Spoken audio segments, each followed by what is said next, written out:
pessoas que nos inspiram, há aquelas que nos divertem e há outras que são muito boas naquilo que fazem. Aquelas que conseguem as três são convidados no À Conversa Com.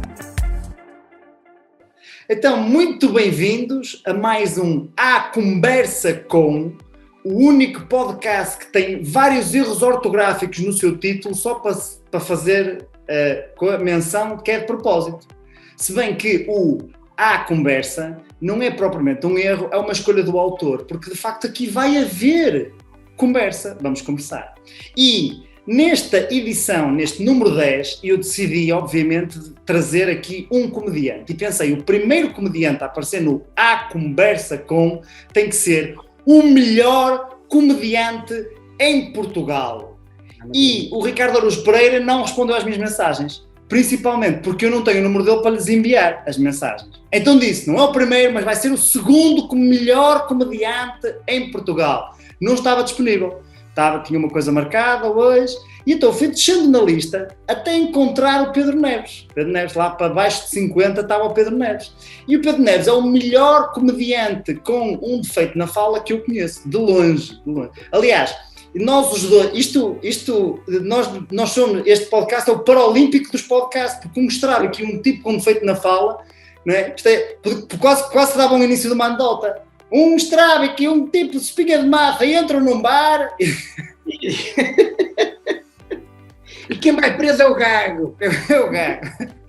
O meu amigo, eu gosto de lhe chamar amigo, não sei se ele me chama tanto, mas eu chamo-lhe a ele, porque nas costas às vezes, digo nas costas, quando ele não estava, digo o meu amigo, o meu amigo Pedro Neves, que eu já conheço há mais anos de coqueria também, mas pronto, isto é assim, o gajo não escolhe estas coisas, e é uma pessoa que se qualifica na perfeição para o rol de convidados deste À Conversa, porque isto é um podcast para pessoas que eu acho que são interessantes, e o Pedro Neves é uma pessoa muito interessante, não só pela sua história de vida, mas pelo aquilo que faz e que quer fazer. Pessoas divertidas, e sem dúvida, se ainda não tiveram com o Pedro Neves, é muito divertido, quer nos espetáculos, quer fora dos espetáculos. E é uma pessoa de sucesso, e eu vou aqui, depois podemos definir o que é sucesso para nós, mas é uma pessoa de sucesso em várias das áreas onde opera. E opera em muitas áreas muito interessantes, desde agora mais recentemente, não é mais recentemente, mas de novo, mais recentemente na área política, como candidato à Junta de Freguesia de São João da Madeira, assim, pau, está ali, assim, o doutor Pedro Neves, candidato para ser o presidente da Junta, não, verdadeiro ser o presidente da Junta, e no humor, onde tem, se não assistiram a um dos espetáculos dele, shame on you, porque é de facto espetacular. Na formação, onde já tivemos a oportunidade de partilhar formações, conversas, palcos, e portanto vai ser uma conversa de certeza muito, muito, muito interessante. Pedro Neves, queres fazer uma declaração? Nós temos aqui, éramos para convidar o teu oponente à Junta para dar aqui 2 minutos a cada um para fazerem uma declaração de abertura, mas ele não aceitou o meu convite, também porque eu não o fiz, e portanto queria-te convidar a ti a apresentar-te aqui à nossa audiência e a dizeres, assim muito rapidamente, quem é o Pedro Neves? ou então podes responder àquela pergunta que todos os comediantes gostam de ouvir na rua, que é, olha, conta-me uma piada. Conta-me uma piada. Conta-me uma piada. Você é o engraçado. Conta-me uma piada. Ou então ainda há outra, que é, olha, eu vou-lhe contar uma que você não sabe. Também é, a seguir ao conte-me uma piada, é aquela que tu ouves mais, que é, eu vou-lhe contar uma que você ainda não sabe. Isso é o que me dizem a mim sobre piadas com nome peixe. Eu tenho uma que o seu nome, você se calhar não ouviu esta. Olha, e nós até sabemos quem é que dizia sempre isso. Portanto, para a malta que nos está a acompanhar e está a ver, primeiro, boa noite e é assim, eu lamento que a vossa vida seja tão desinteressante que vão ocupar uma parte preciosa da noite a ouvir o que este gajo com a maneira esquisita de falar tem. Tem nome de Lota de Matosinhos, então, de produto da Lota de Matosinhos, que é peixe. Mas a apresentação que ele me fez parecia genericamente que era de outra pessoa que ele estava a falar e não necessariamente de mim. Eu sou um gajo que gosta de muitas cenas, que faz muitas cenas, e que vivo muito feliz com isso, porque tenho o privilégio de fazer na vida aquilo que lhe dá muito gosto. Portanto, eu tenho um gosto enorme enquanto formador, enquanto facilitador de conteúdos. Eu sou muito feliz a fazer isso e a trabalhar com empresas e indústrias, fundamentalmente. Como também fui muito feliz em todo o tempo em que dei aulas em cursos profissionais, como também sou muito feliz em cima de um palco a fazer comédia. Eu continuo a adorar fazer comédia e se calhar por isso é que nesta medição de sucesso de comédia eu não o meço no número de likes, eu meço no número de vezes que o mesmo cliente me volta a comprar, estás a perceber? Portanto, e nas várias dimensões da minha vida e na política eu sempre fui muito feliz e sempre fui muito atento, muito preocupado, muito focado com a política local, com a política nacional e com a política internacional. Eu adoro política e sou daqueles que acredita profundamente que a política tem um papel central na qualidade de vida e no desenvolvimento das nações e das pessoas. Estive afastado da política ativamente um tempo, e agora voltei. Sim, e isso é que eu te ia perguntar. O que é que...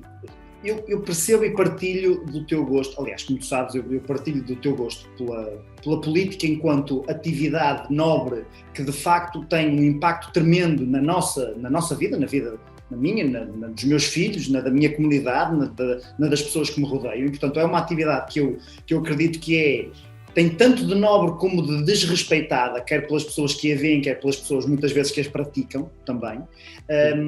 E eu gostava de saber, como é que tu iniciaste de uma forma ativa na política e porquê é que paraste e porquê é que decidiste recomeçar novamente? Ou seja, qual é o teu processo de entrada? O que é que encontraste quando entraste? É mesmo assim tão mal como nós estávamos, como se ouve falar, aquelas tricas partidárias, é mesmo assim tão mal como às vezes as pessoas pensam de fora, ou não? E o que é que te fez depois deixar de estar ativamente nisso e porquê agora voltar? Sim, são muitas perguntas, eu vou tentar ser o mais sucinto possível na resposta a isso e ser muito claro e direto. Fazer muitas perguntas é defeito de coach. Não, vou tentar ser muito direto e muito frontal na resposta a isso. O que me leva à política com 17 anos, com 18 anos, é o grupo de amigos onde eu estou inserido. Eu com 18 anos, hoje o grau de informação é completamente diferente, a forma como a informação chega às pessoas é totalmente diferente, há muito mais informação e também há muito mais desinformação. Certo. Mas antigamente, tu aproximavas-te de um grupo de ideologia política porque o teu grupo de influência estava ligado a esse grupo. Certo. E, portanto, os meus melhores amigos estavam ligados, na altura, ao PSD, e eu começo a participar numas ações do PSD local, numas festas do PSD local, numas atividades de juventude, começo a achar piada aquilo, começo a me interessar por aquilo, começo a ter uma voz ativa e opinião naquilo, e portanto esta é a fase da paixão, do encantamento, do namoro, de tudo, e eu acho que isso acontece comigo como acontece com muita gente da nossa geração, que quando era puto se envolveu na política. Certo. Não é uma matriz ideológica no início que te define, tu não tens a maturidade necessária para saber lidar com isso. É muito raro, há meia dúzia de casos em que isso possa acontecer. O que acontece é o sentido de comunidade. Numa comunidade onde te sentes bem e onde vais sendo evangelizado de acordo com a doutrina desse grupo de pessoas. E foi o que me aconteceu. Certo. E eu, pouco tempo depois, ou com 24 ou 25 anos, ganhamos umas eleições, eu vou para o município trabalhar e depois de algum tempo eu estou já em órgãos nacionais e em órgãos distritais e vou-me envolvendo e vou começando a fazer parte da máquina. Certo. E isto é quase como tu perguntares a um jogador de futebol quando é que foi a última vez que ele se sentiu verdadeiramente feliz a jogar. Estás a ver? E o gajo vai dizer quando era puto num torneio qualquer, em que se calhar até perdeu e no fim faziam uma festa porque iam todos comer um cachorro e beber uma Coca-Cola. Certo. E eu a determinada altura, fruto da pressão, do impacto que a política já estava a ter na minha vida, daquilo que estava a ter, eu senti que precisava de me distanciar daquilo tudo. Ok. A minha vida pessoal e profissional tinha tido reveses muito, muito impactantes na minha vida e muito fortes. Eu não estava com a melhor mood pessoal, eu não estava na melhor forma pessoal, e eu começava a não me identificar com uma série de coisas na política, e eu percebi-me da forma mais dura e violenta que pode haver, que nos outros partidos eu tinha adversários e no meu eu tinha inimigos. Porque verdadeiramente é no teu partido que te querem fazer a folha, não é no outro partido. Certo. No outro partido eventualmente querem-te ganhar eleições, estás a perceber? Certo. Mas tu não concorres diretamente com ninguém, não estás a fazer sombra a ninguém. Sim. E não é que eu estivesse a fazer, eu não sinto, o que eu começo é a deixar de compactuar. E na altura eu começo-me a centrar muito mais em mim, a focar muito mais em mim, a estudar ferramentas de desenvolvimento pessoal. Foi aí que nós nos conhecemos, em 2013, e eu começo a ter outro tipo de perspectiva face à minha vida. E comecei-me a desencantar com a política. E como eu nunca fui um gajo de fazer fretes, ou então tem que ser um frete que eu queira mesmo muito, eu disse, a melhor forma de eu poder estar bem agora é afastar-me disto. Porque eu durante muito tempo, o que eu entendi, isto é polémico, mas o que é um facto é que eu durante muito tempo, o que eu percebi na minha vida é que eu não tinha deixado de ser social-democrata, mas em determinada altura o meu partido tinha deixado de o ser. Certo.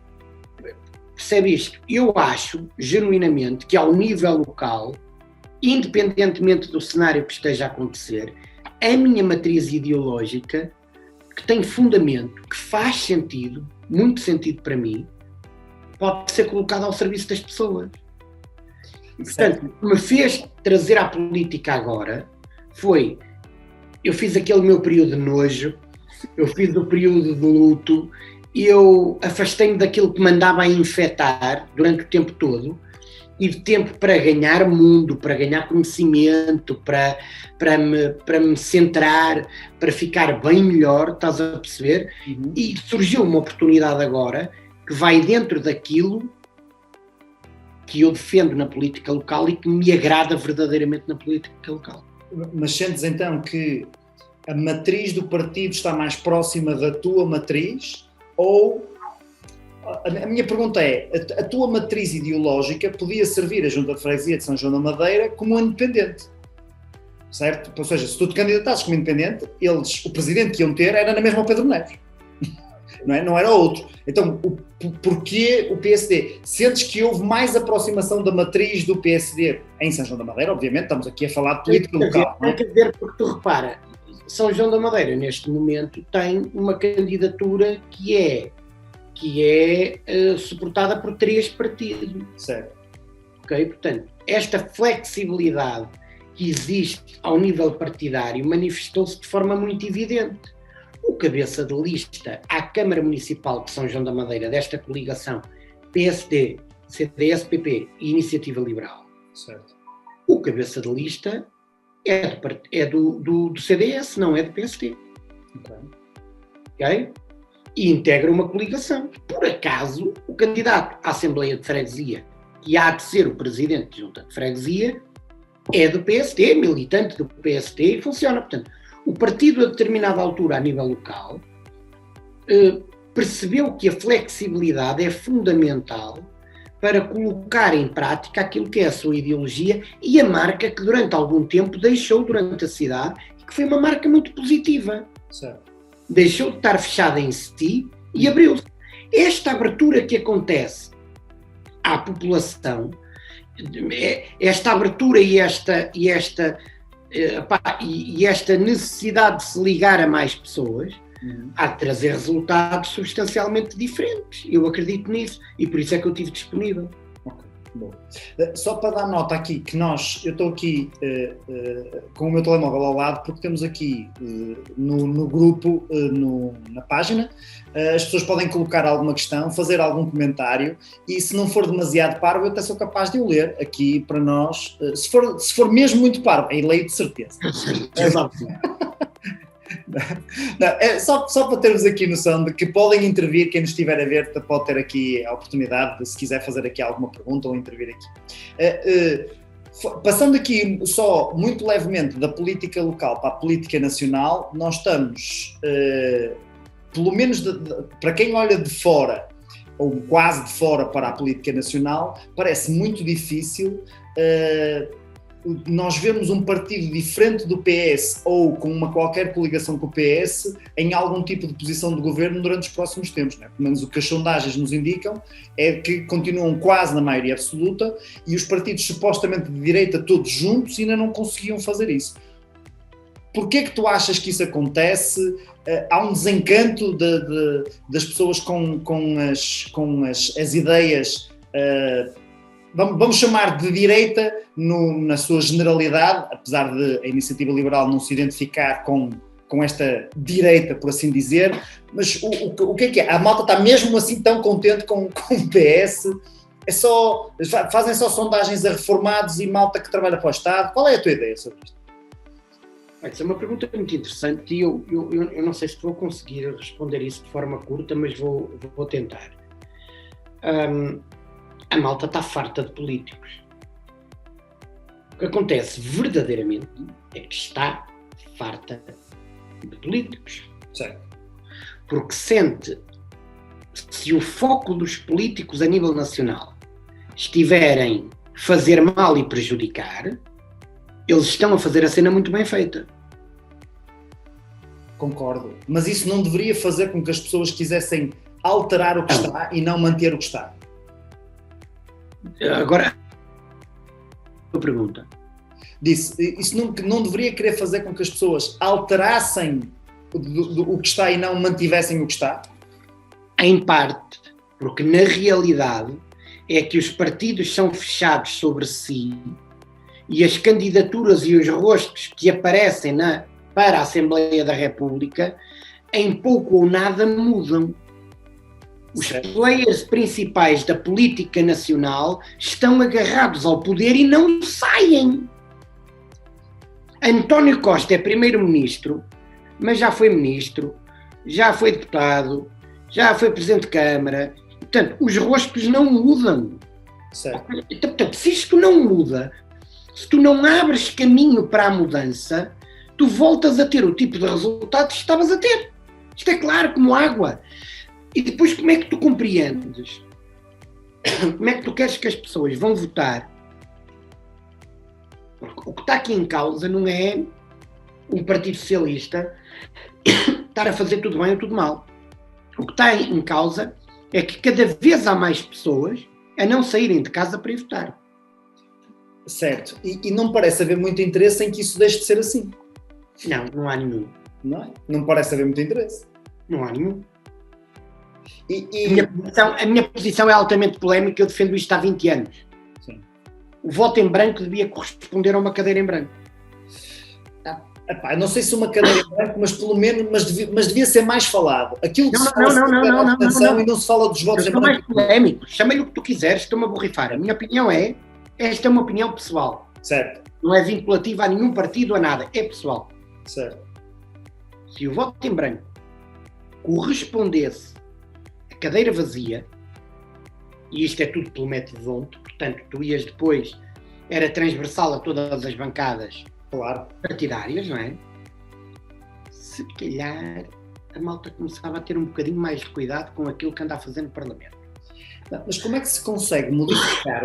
A pergunta é como é que se consegue modificar um sistema que beneficia os grandes partidos? Porque o método D'Hondt e os círculos eleitorais, da forma como estão desenhados, são benéficos para os grandes partidos, não é? A maior parte dos votos que estão assignados a partidos, principalmente em círculos que elegem poucos deputados, são todos perdidos, não é? Portanto, a Iniciativa Liberal, por exemplo, nas últimas eleições, esteve prestes a eleger, teve quase a conseguir eleger um deputado pelo Círculo do Porto. Como não conseguiu, aqueles, 50 mil votos foram para o galheiro, não é? E como a Iniciativa Liberal, o Bloco de Esquerda e o PAN e etc., portanto, há muitos votos aí perdidos no meio. E, não só isso, parece que também não há interesse, não só em modificar isso, porque, obviamente, os grandes partidos precisavam de se entender para modificar isso, e isso é prejudicial para eles, para os resultados deles.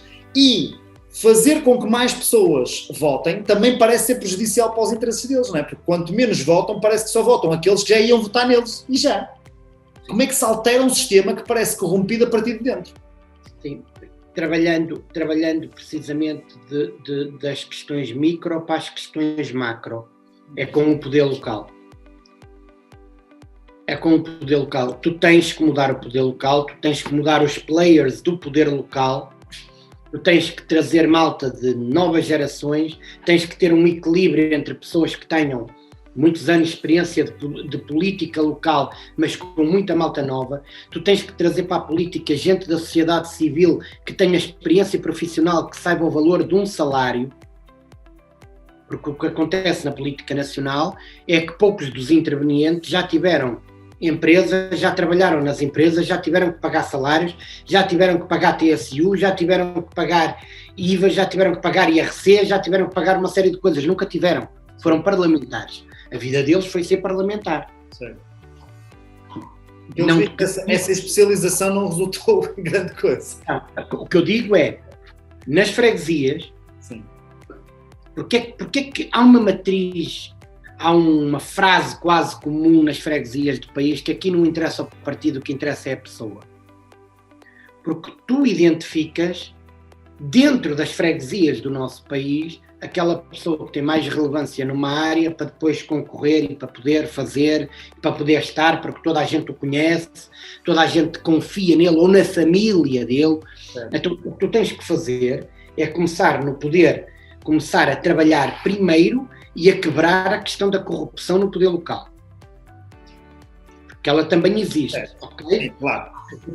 Se tu começas a ter bons autarcas, se tu começas a ter excelentes autarcas, se tu começas a ter listas nas freguesias de gente altamente empenhada em trabalhar para a causa e não servir-se da causa, estás a perceber? Porque eu sou candidato a uma junta muito sui generis. A malta que possa não saber, São João da Madeira é um concelho que é um retângulo de 4x2, do extremo norte ao extremo sul tem 4 km, de nascente a poente tem 2, e portanto... 177 rotundas entre... Isso, e só tem uma freguesia. E essa freguesia tem a dimensão do concelho. E portanto é uma freguesia muito sui generis aqui. E o que eu digo é, põe nas freguesias, para já começa a trabalhar de fundo e muito a sério a questão da corrupção e das más lideranças e má gestão nas freguesias e nas câmaras municipais. Sim. Se tu resolveres esse problema, tu começas a ter os da terra a sentirem a necessidade de ir votar, porque acreditam em projetos e acreditam em pessoas. Certo. E se eles vão votar aí, depois vão votar para o país, porque isto vai ter que ir de... Certo. Então vamos dizer que eu compro essa ideia, mas tu, enquanto Presidente da Junta, principalmente, eu não faço ideia se principalmente se não, mas o Presidente da Junta, que poder é que tem para alterar a vida das populações? Porque parece, às vezes, que o próprio Presidente da Câmara parece que tem muito pouco poder, porque diz, não veio o dinheiro do Estado e eu não posso fazer, parece que é só umas regrazinhas que ele tem, mas ele não consegue mesmo administrar nada. O que é que o Presidente da Junta consegue de facto fazer pelas pessoas?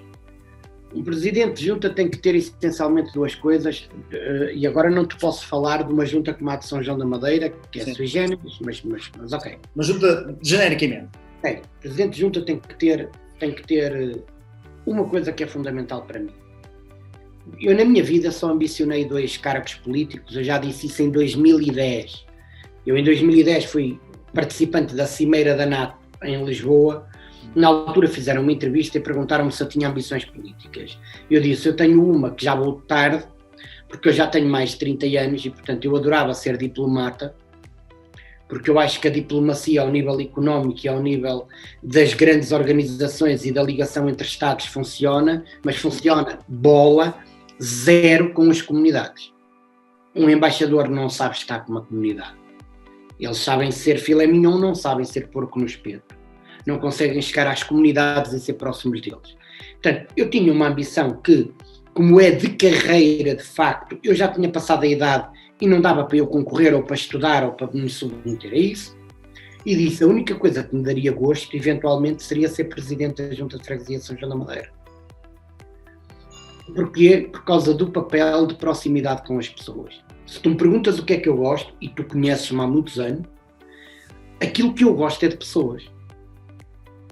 Ok? E a premissa basilar de um candidato a um órgão autárquico é a ligação e conexão com as pessoas.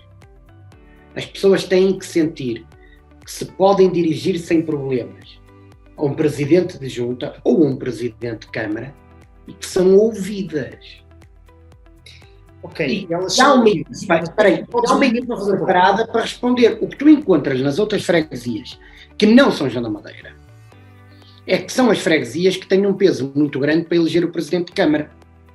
Porque tu tens que somar os votos das freguesias todas, certo. Não é? Todos os partidos apresentam candidaturas e depois nas freguesias mais votadas e nos outros e não sei o quê, quer dizer, se a maioria das freguesias foi comunista, o resultado será um presidente do Partido Comunista. Certo. E o que é que acontece muitas vezes? É que as freguesias que ganham de um partido que não sendo o partido de poder têm muita dificuldade de comunicação com o presidente do município que são de outro partido. Certo. Aqui a lógica é um bocadinho diferente. Tens uma freguesia e tens um presidente de câmara. Porque é que eles não se hão de entender? Pá, eu não compreendo isto. Certo. Se tu me perguntas a mim, a única cena que eu não compreendo é que num retângulo de 4x2, onde há um município e onde há um presidente de freguesia, ok? No limite, imagina que o presidente era de um partido e o presidente da freguesia é de outro partido. Mas a área territorial é a mesma, funciona tudo igual, não há motivo nenhum para não acontecer, muito menos se forem os dois do mesmo partido. Certo.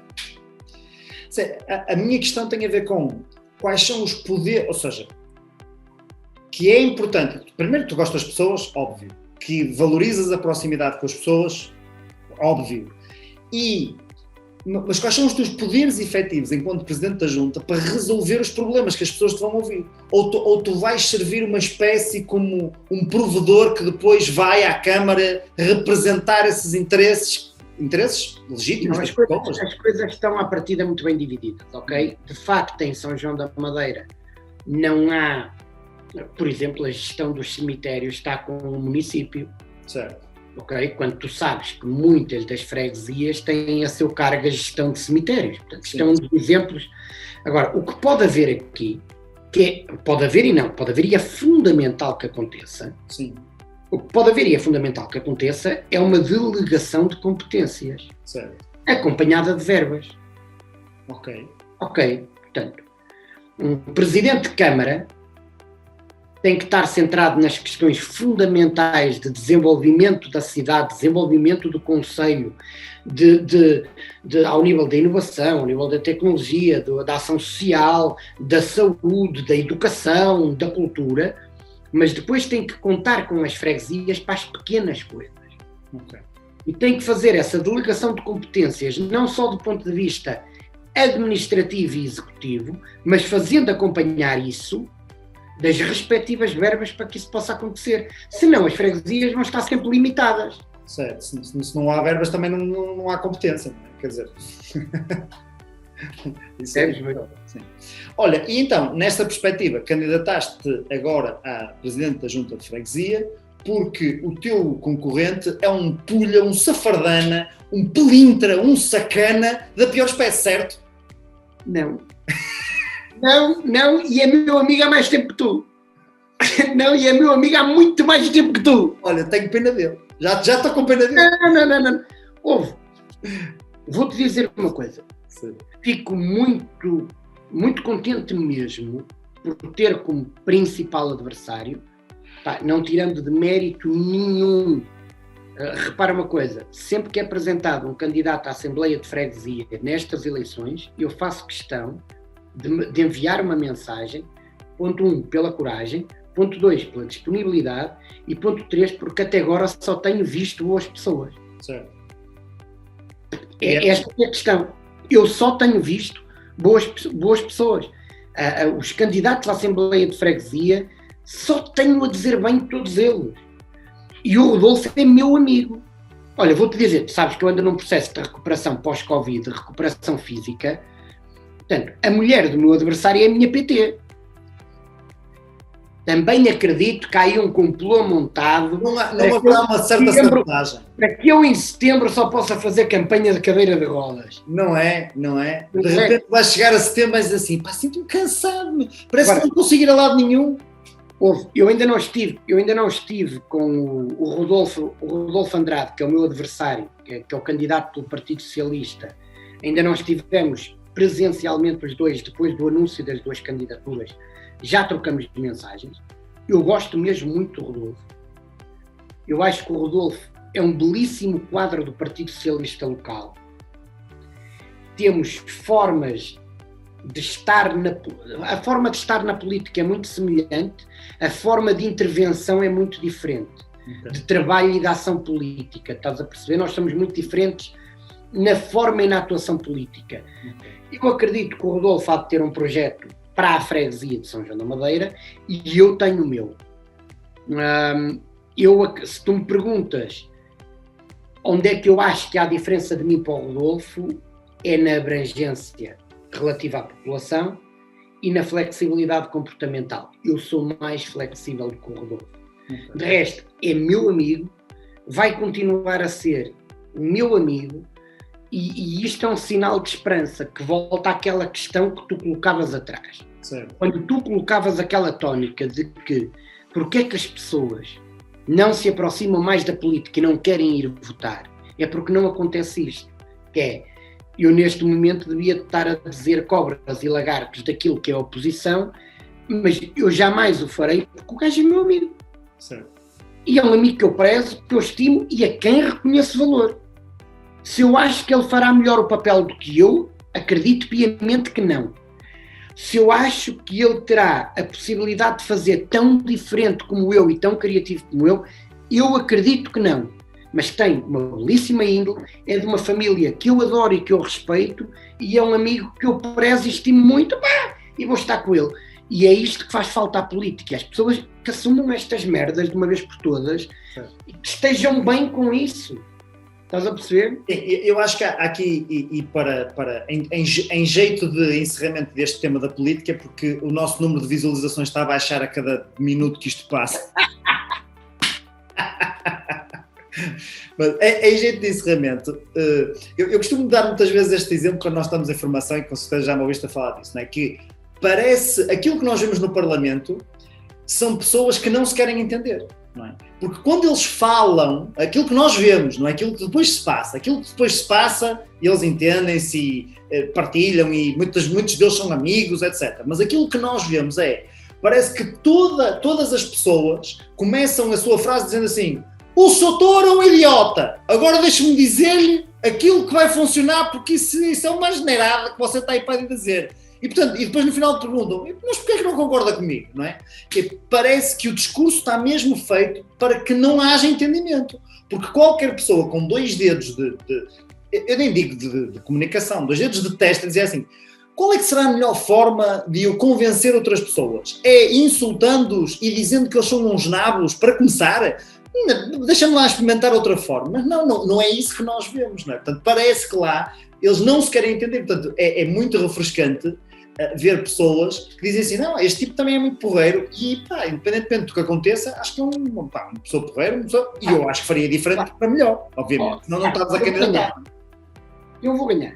Estou completamente focado nisso, estou completamente comprometido com isso. Depois desta entrevista vais, isso não há hipótese. Estou a desenhar todo o caminho para isso e eu quero e vou fazer tudo o que tiver ao meu alcance para ganhar. E até o dia das eleições eu vou acreditar que vou ganhar e vou fazer tudo para isso. Certo. Na eventualidade de eu não ganhar, no dia 26 eu vou dormir encantado da vida. Não vou ter problema nenhum em ter o Rodolfo a presidente de outra freguesia. Nenhum. Certo. Agora, tenho a certeza que vais continuar a contribuir ativamente, como já o fazes, para o teu conselho, com as atividades como o Gargalhão e como todas as atividades que tu organizas para o conselho. Isso não tenho a mínima dúvida, porque uma coisa não tem nada a ver com a outra. Sim, exatamente. Olha, e falando aqui no gargalhão, e pegando neste tópico habilmente lançado por mim para modificarmos o tema com um gancho que quase que ninguém percebeu, isto assim, Trivela, tipo trivela. que classe! Que classe! Pegando aqui no gargalhão, como é que surge esta cena da comédia? Tu sempre foste engraçado, aliás, tu sempre achaste que tinhas piada, ou a certa altura disseram-te tantas vezes que tu acreditaste? Como é que isto surgiu na tua vida?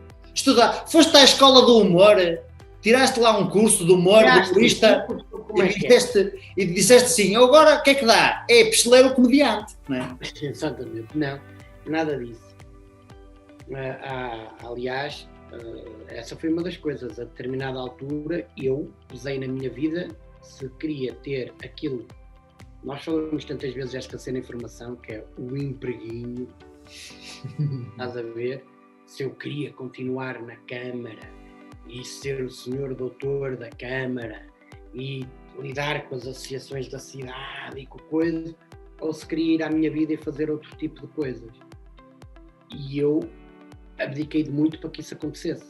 Portanto, eu durante muito tempo era um engraçado grupo. Sim, eu vou para a faculdade e com a cena das tunas académicas, isto começa a disputar uma série de coisas mais engraçadas e que funcionavam em termos de piada. Aliás, não é troco de nada que alguns dos grandes comediantes do nosso país foram membros de tunas académicas. O Paulo Baldaia, o João Seabra, o João Paulo Rodrigues, eu... Sim. Para quem não sabe, as tunas são um grupo de estudantes que se reúnem para partilha de apontamentos, estudar para os testes com bastante tempo de antecedência e, portanto, no fundo é um think tank que acontece dentro de uma faculdade. Para quem não está familiarizado com o tema. Também, obrigado por teres dito isso, porque de facto fazia...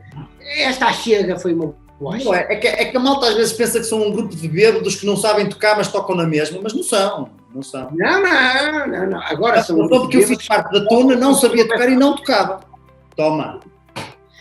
Mas eu, quando veio o fenómeno do Levanta-te e Ri, eu na altura, eu vou dizer aqui uma coisa, mas é verdade. Eu na altura fazia danças de salão. Tu não sabes disso, não é?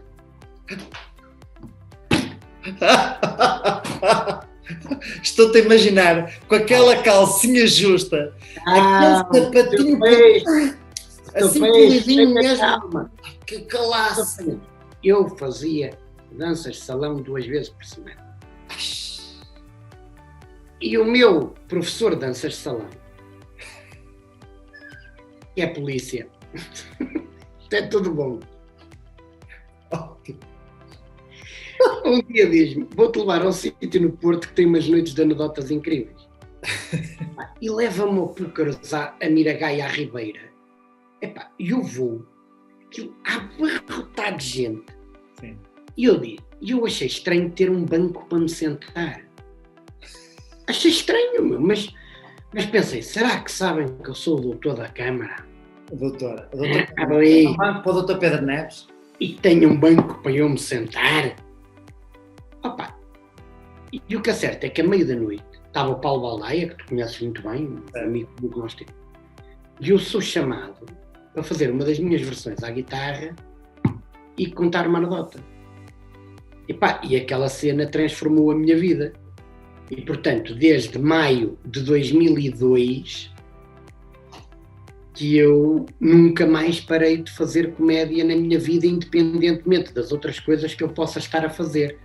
Mas a minha profissão, onde eu trabalhei mais anos de forma ininterrupta, foi na comédia.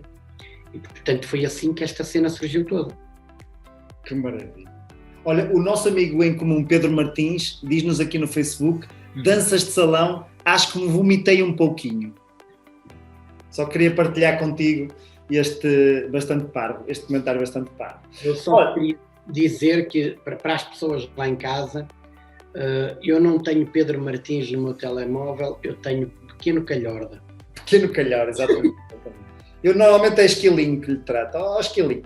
Olha, e então, quando é que tu te percebeste que, aliás, tu nunca fizeste só vida da comédia, certo? Tu tiveste sempre outras atividades e tens e gostas e queres ter outras atividades.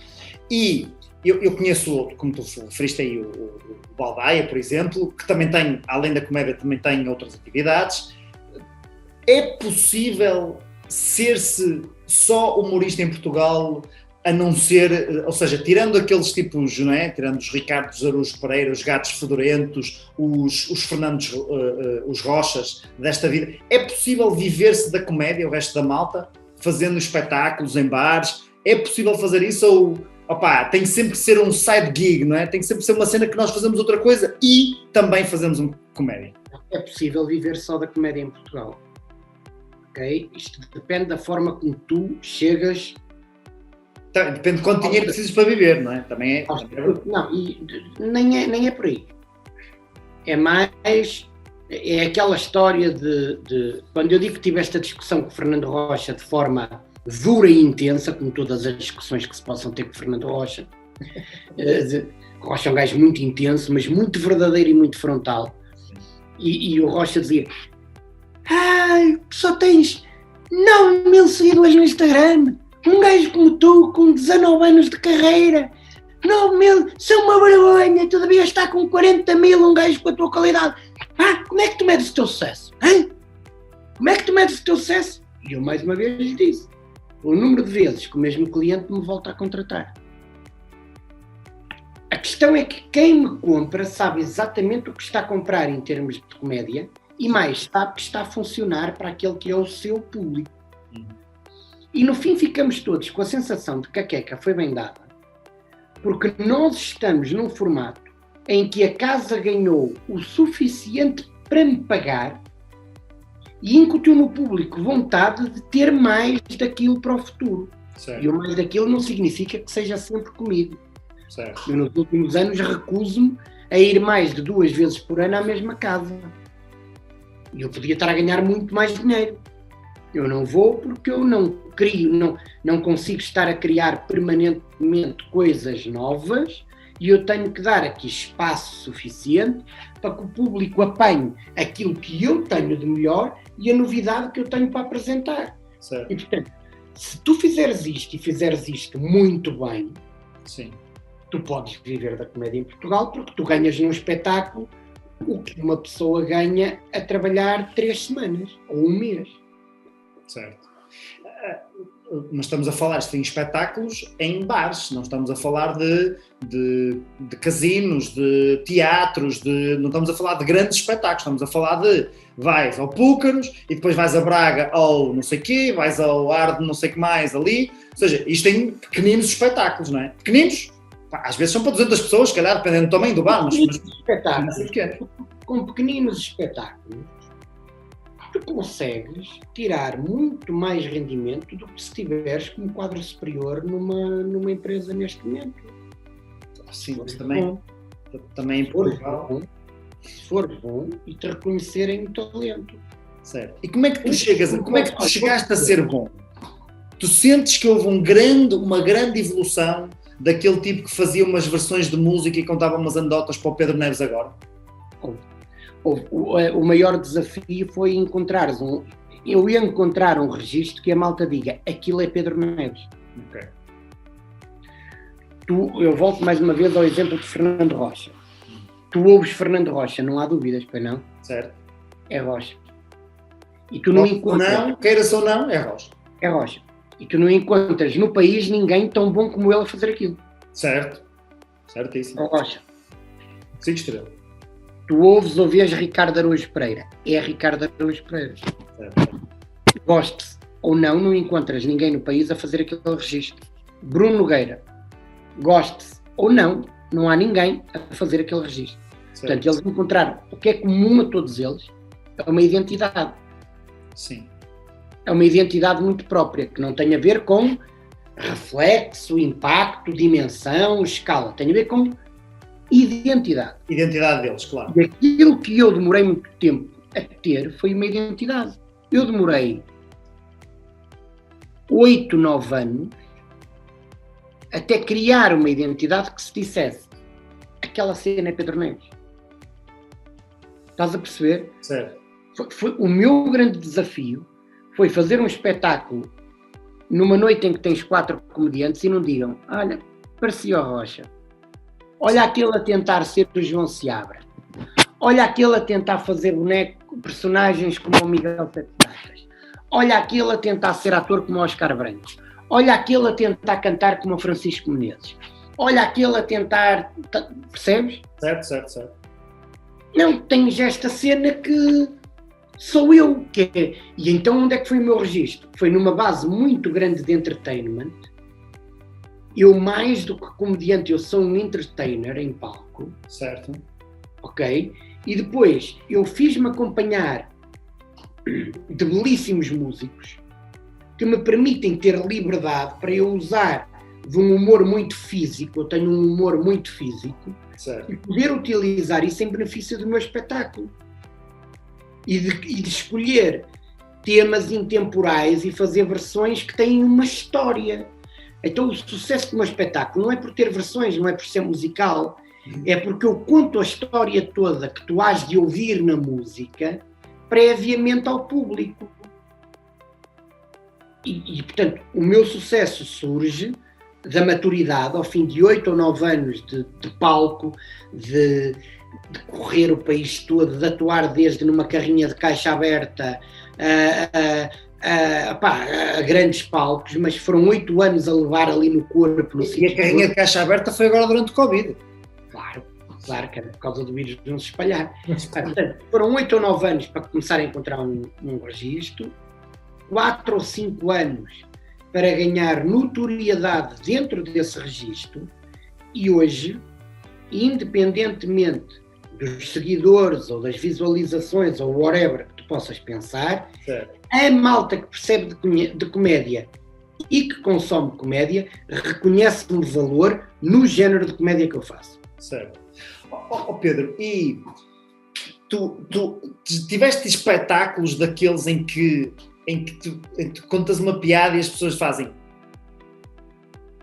ouves assim uns grilinhos no final e cantas uma daquelas versões da música e depois no final as pessoas fazem? Não. E tiveste muitos no início ou continuas a ter? Não. Nunca houve assim aquele espetáculo que corresse eu tive um punhado de maus espetáculos na minha vida. Portanto, isto em mais de 1500, uma mão deles não é... Não é significativo. Não. Onde eu acho que teve o erro na contratação. Certo, porque tu fazes espetáculos, as pessoas podem não saber, mas tu fazes espetáculos não só em bares e em espetáculos de comédia, não é? Em que as pessoas vão lá para assistir a comédia, mas também fazes muitos espetáculos corporativos, não é? Em empresas, jantares de Natal, aniversários, etc. Muitos desses trabalhos, certo? Sim. E o que é que acontece? Nos de empresa eu tenho uma abordagem completamente diferente, como tu bem sabes, e portanto, estrategicamente eu preparo aquilo.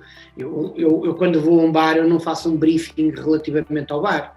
Quando eu vou a uma empresa, eu tenho reuniões para departamentos de recursos humanos a saber com o que é que eu posso brincar, com quem é que eu posso brincar, o que é que está a acontecer na realidade da empresa. Percebes? Que é para eu chegar lá e eles perceberem, olha, aquele gajo está lá em cima, mas sabe umas coisas e, portanto, eu adapto muito o meu espetáculo. Os meus problemas nunca foram em espetáculos empresariais, foram sempre em espetáculos ou de bares ou de aniversários comemorativos, estás a ver? Sim. E foram sempre por erro um deles foi por erro meu, e eu aprendi com isso, que é, eu quase sempre recuso atuar em casamentos, e portanto eu quando atuo em casamentos, eu tenho que ter um ou 2 briefings com os noivos, eles têm que fazer a cena exatamente como eu quero, senão eu não atuo, e não vou. E preparo isso com meio ano de antecedência, porque uma vez foi um casamento que tinha 400 convidados, ok? Em que tu chegas lá, dos 400 convidados, 420 estavam bêbados, porque até os funcionários da quinta estavam bêbados, era de uma empresa de som e aquele enfeite do centro de mesa era um megafone. Então, no momento em que eu vou atuar, está tudo.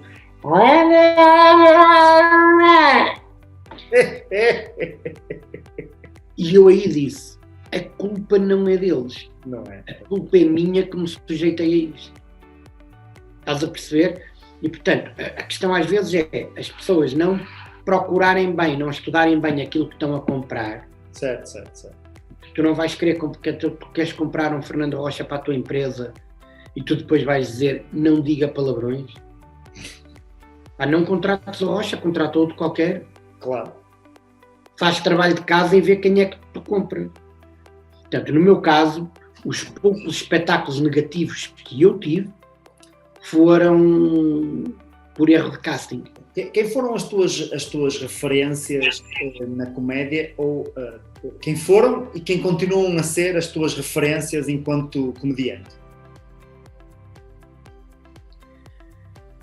Foram muitas. O Herman, sem dúvida.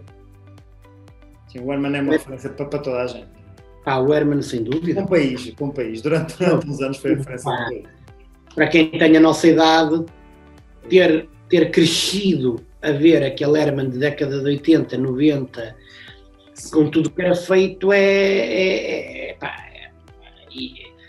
e hoje mostras a miúdos e continua perfeitamente contemporâneo e continua a criar coisas incríveis. O Herman, sempre como grande referência. Depois tenho alguns que eu, Eddie Murphy. Eddie Murphy. Diz-me lá que não sonhaste em vestir aquele fato de laranja que ele usa naquele espetáculo. Assim, aquele macacão, assim, justinho. Aquele macacão de cabedal era vermelho, ficas tu a saber. Pronto. A imagem é que não é melhor e parece de laranja. Na fita que eu tenho já está laranja. Sim, mas estás a ver, eu fui beber muito da expressividade e do humor físico. Sim. E da movimentação em palco que o Eddie Murphy tem. Certo. Estás a ver a forma como estou em palco, como eu falo, como eu ando de um lado para o outro, como eu faço as caras. Eu fui beber muito dessa inspiração. Certo. Depois tenho o Adam Sandler. Porque o Adam Sandler, em palco e em comédia, eu não diria que ele tem muita cena que eu tenho, vamos cá baixar o nível um bocadinho, que é, eu tenho muito do que ele tem. Que é a história que termina com uma música completamente estúpida e absurda de uma cena qualquer, estás a perceber? E portanto, eu tenho essas referências cá, são grandes referências para mim, sem dúvida. Então, o humor em Portugal sempre teve aqui uma relação, pelo menos daquilo que me é dado a perceber. Eu gosto muito do humor, de consumir, principalmente. Tu tens curso, pá! Primeiro fazer. Eu tenho um é verdade. Tu és um doutor do humor! Mas assim, entre nós os dois, eu sou o único que tem curso. É assim, só para dizer que eu sou o único certificado.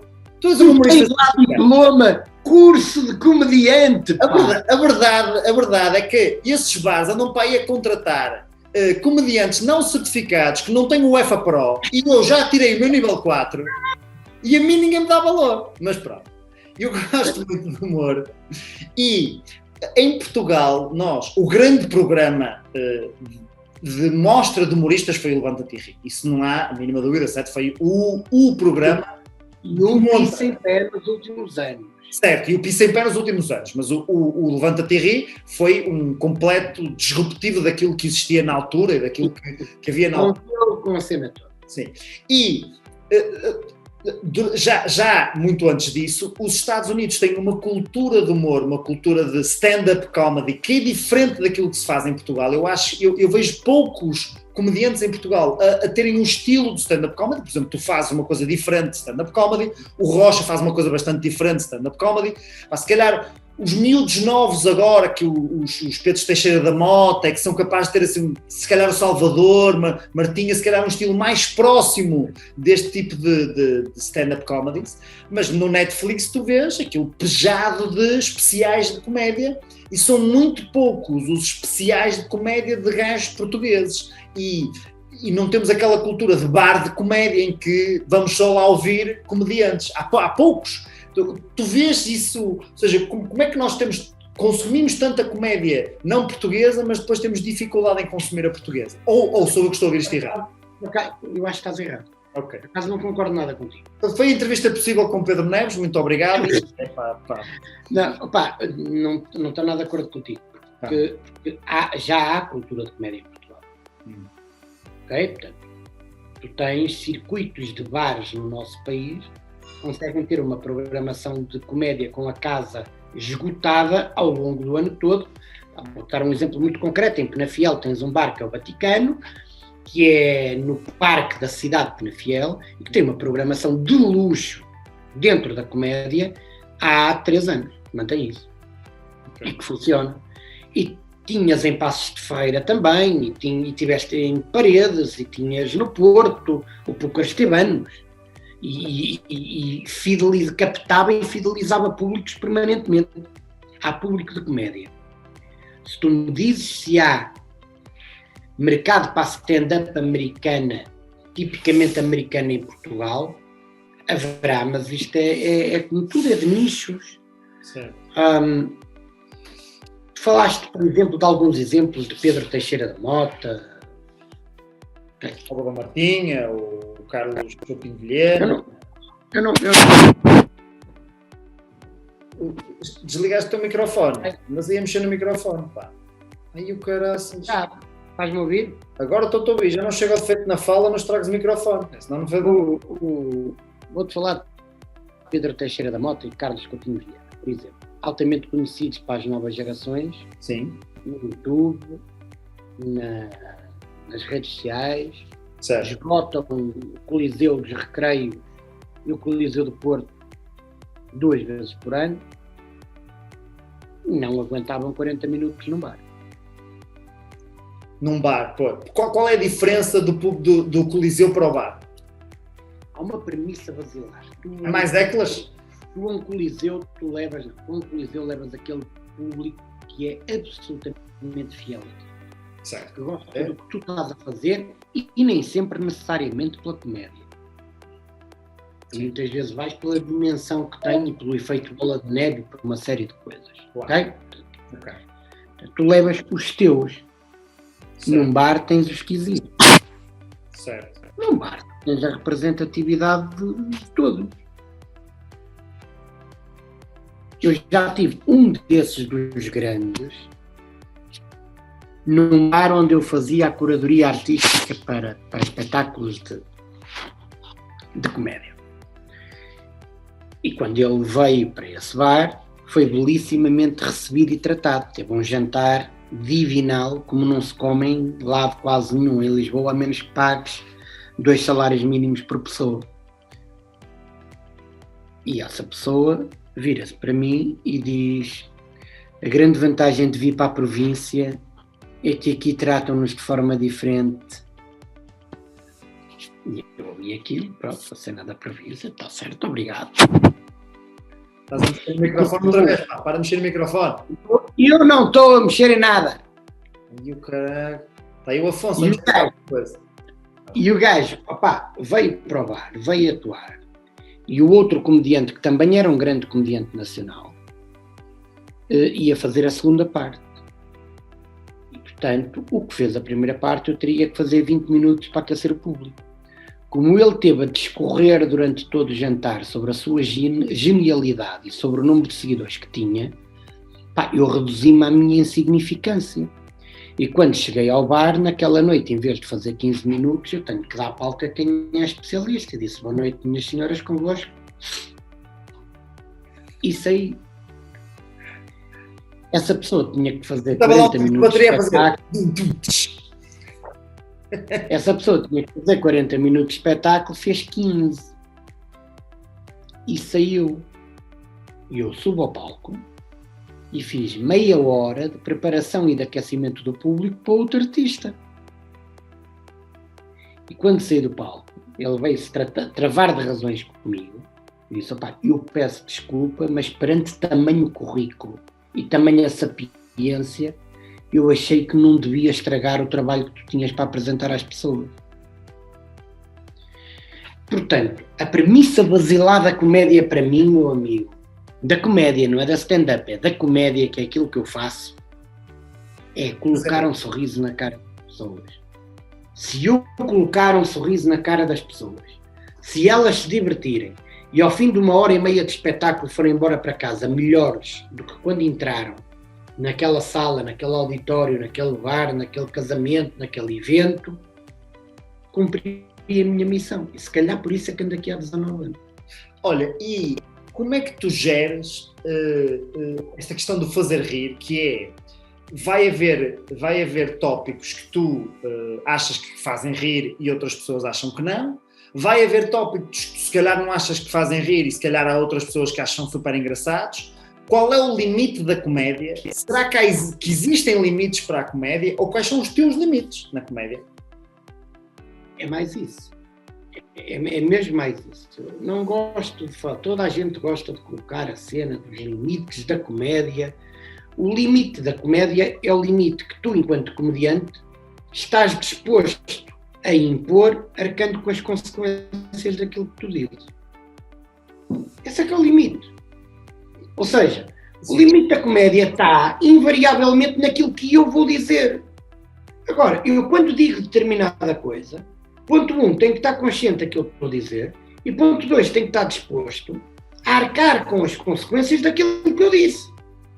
Tenho que assumir 100% as minhas responsabilidades, não me vou vitimizar depois porque houve 1 milhão de pessoas a dizer mal daquilo que eu disse.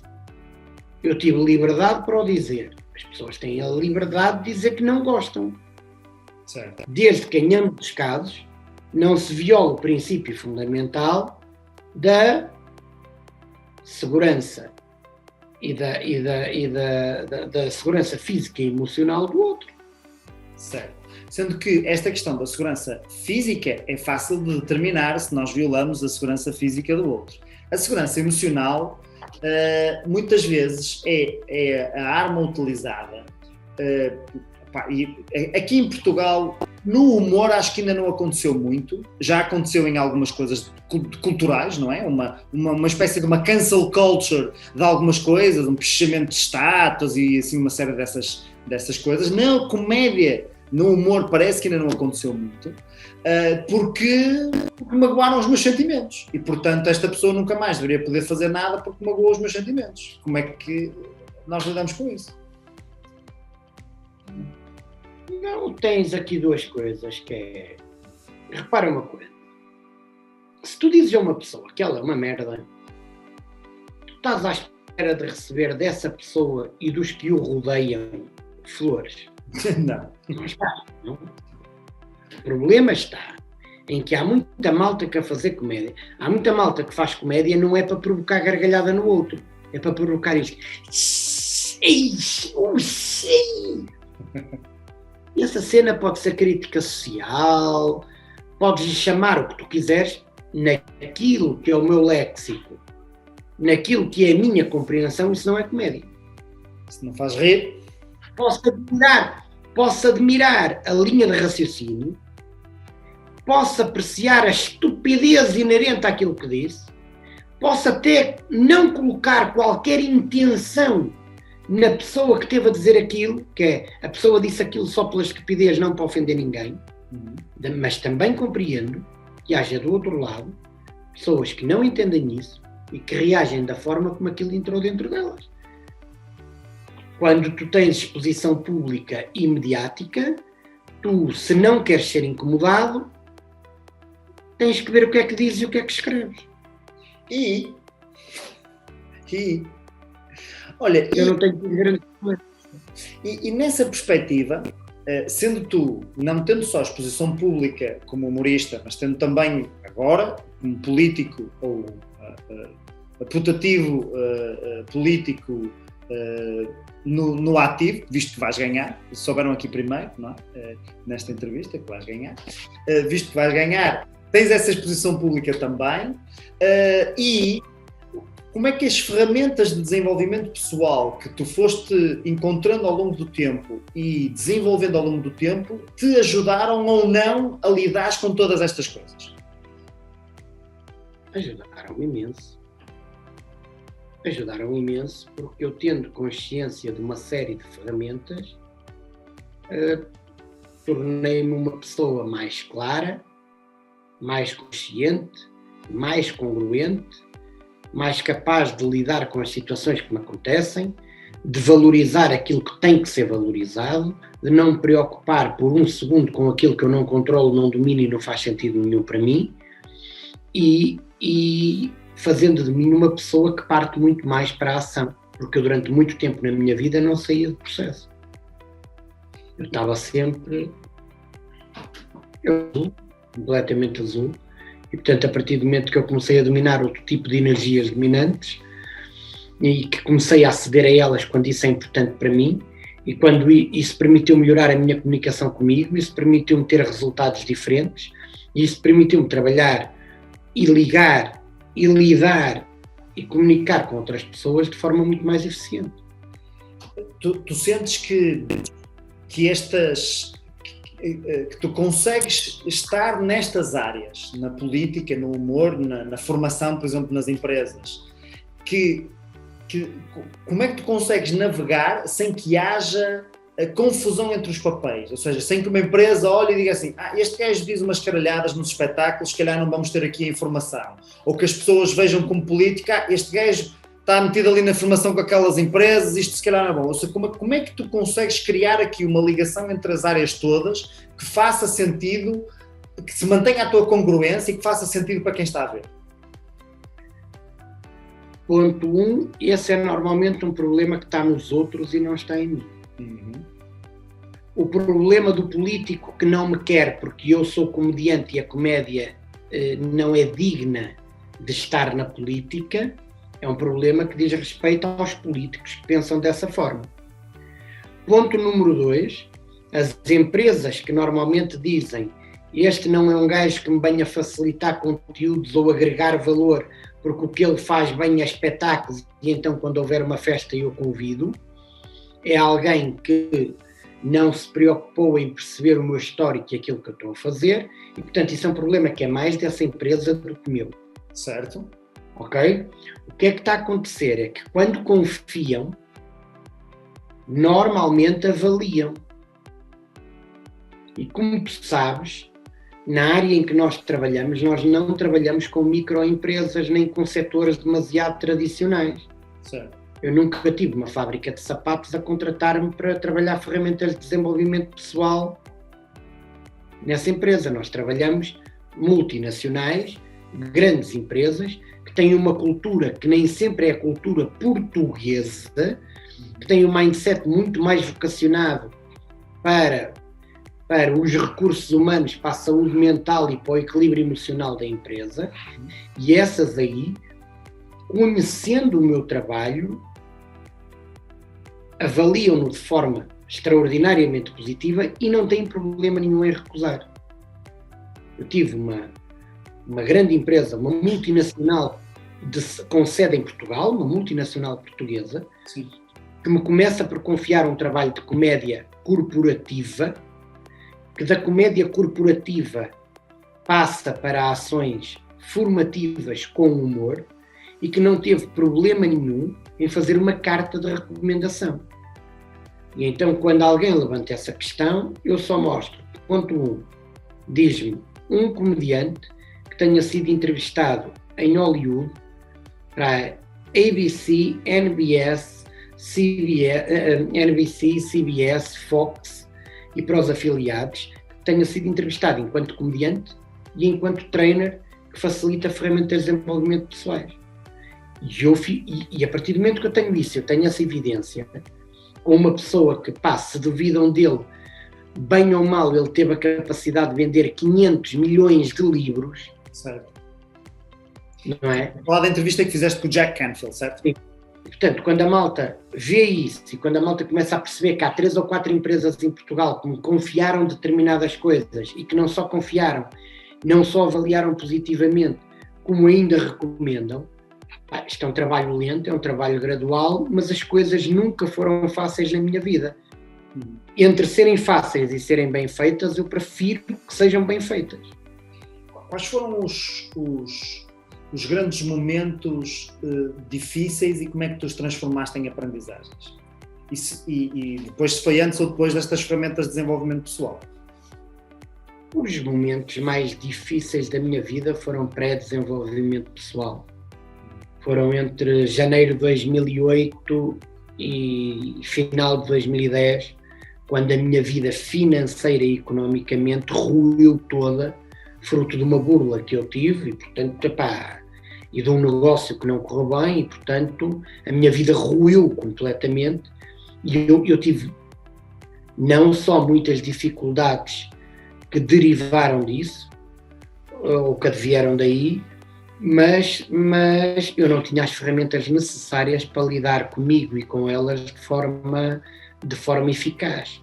Eu teria tido outro tipo de resultados se em 2008 eu já tivesse um Master em PNL, já tivesse, não tenho a menor dúvida. Certo. Menor dúvida disso. E o que é que esse momento te fez aprender sobre ti, sobre a vida, sobre as pessoas? Como é que utilizaste esse momento? Ou como é que continuas a utilizar? Não, para utilizar momentos que ressignificaram a minha vida, eu tive um período muito mau que foi esse. Os momentos que ressignificaram a minha vida e me fizeram pensar um bocadinho mais em mim e no meu núcleo familiar e prestar de forma diferente foram quando foi detectado um tumor maligno à Ana e ela teve que fazer uma intervenção cirúrgica no IPO, onde havia um grande grau de risco nessa cirurgia e as odds não eram nada favoráveis quanto à sobrevivência. Portanto, isso sim muda drasticamente a minha forma de ver a vida.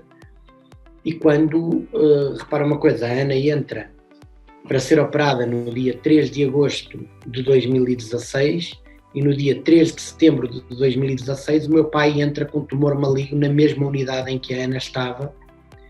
E, portanto, eu passo a acompanhar os dois e o meu pai teve um processo violentíssimo, degenerativo, de um tumor metastizado das costelas ao joelho, uma pessoa nova com... e isso sim, isso foi duro. Isso foi duro. Isso foi a cena... A dureza vem aí, estás a perceber? E a aprendizagem tipo isso.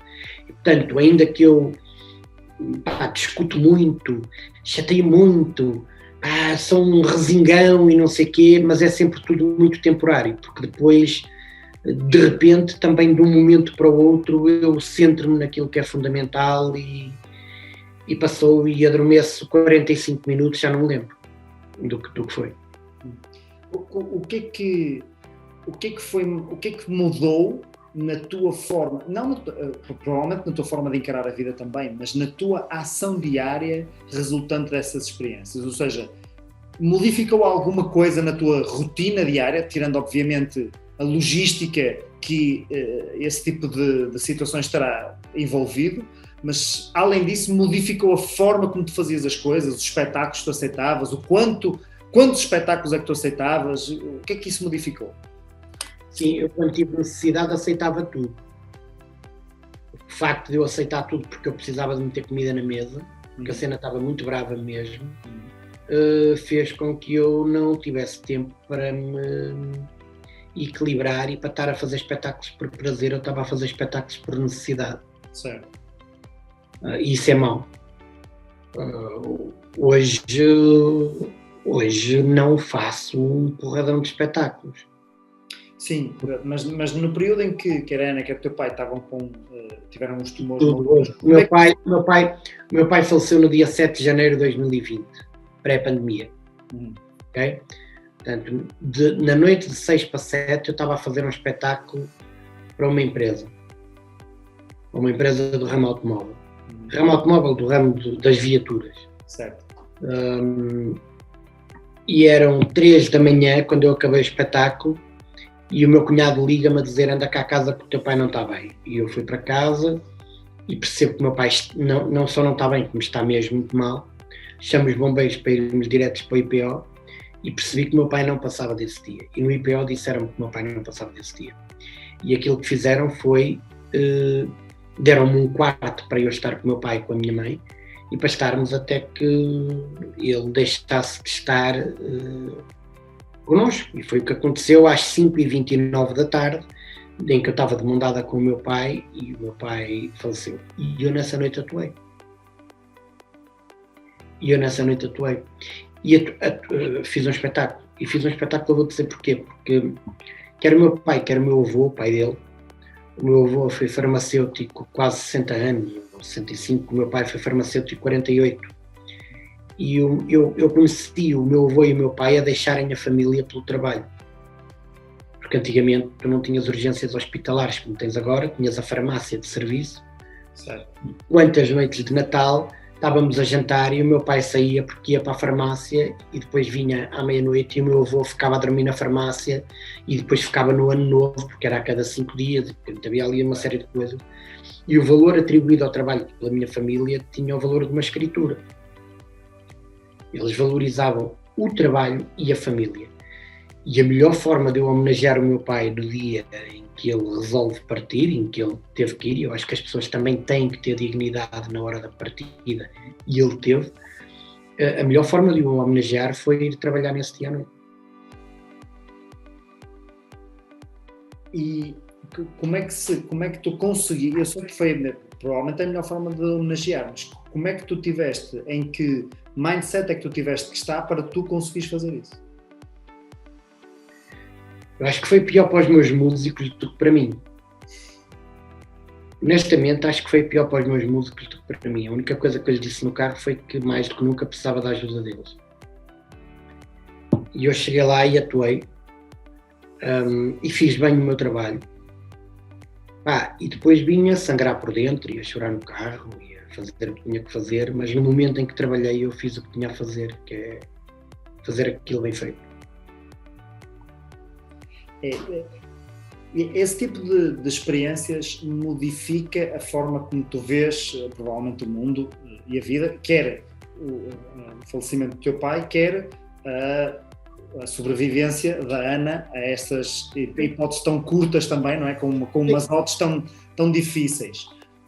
E isso modificou a forma como tu trabalhas, os trabalhos que tu aceitas, o que é que isso alterou na tua dinâmica, mesmo com ela, familiar? Não, na dinâmica familiar não. Na dinâmica familiar não. Mas modificou, em mim provocou mudanças, obviamente. Tu repara uma coisa, se tu tens uma cirurgia da tua mulher amanhã, e as odds são mesmo muito negativas, e há uma probabilidade evidente de ela amanhã não abrir os olhos, tu questionas muita coisa na tua vida e tu vais ter que ter uma conversa muito séria. Certo. Nomeadamente sobre o que é que ela defende relativamente à educação dos filhos. Sobre como é que ela defende que seja a relação que tu queres ter com a parte da família dela. Sobre como ninguém quer ter essa conversa. Mas é fundamental e preponderante que tu a tenhas. Sim. Tivemos essa conversa. Depois disso foi só felicidade, amigo. Depois ok, tudo se resolve. A grande diferença da minha vida é que, por maiores que sejam os problemas que hoje surjam, tudo se resolve. Já meti na cabeça uma coisa: se houver para a sopa do meu filho, para que ele possa estudar, para que não lhe falte uma consulta se ele tiver que ir ao médico, está tudo bem. E este período de Covid, que afetou toda a gente, mas toda a gente mais do que toda a gente, certo? Houve umas toda a gente ficaram mais afetados do que outras toda a gente. Primeiro porque houve umas que faleceram e essas ficaram logo assim mais afetadas já ficaram sem problemas de Covid. Em virtude de não estarem não falecidas. Mas as pessoas que não faleceram tiveram aqui vários problemas, principalmente quem está muito ligado à área da cultura e dos espetáculos, como tu, quem está muito ligado à área da formação, como nós, e quem está ligado à área da política, não, isso não. Esses tiveram correios na vida. Impecáveis. Como é que foi a gestão de todo este processo? O que é que alterou na forma de trabalhar, que tiveste que alterar? Como é que foi aqui o processo que se gerou aí? Foi mais, se é para falar de tristezas, vou-te explicar. A Fundação Carlos de Gulbenkian criou uma bolsa de apoio aos artistas no primeiro confinamento. Pedia, e bem, evidências de cancelamento de espetáculos. Certo. Portanto, eu apresento um relatório dos espetáculos que estava a fazer, daquilo que tinha sido a minha carreira, da quantidade de espetáculos solidários que eu já tinha feito para causas, porque eu em 19 anos já fiz mais de 130 espetáculos solidários. Uhum.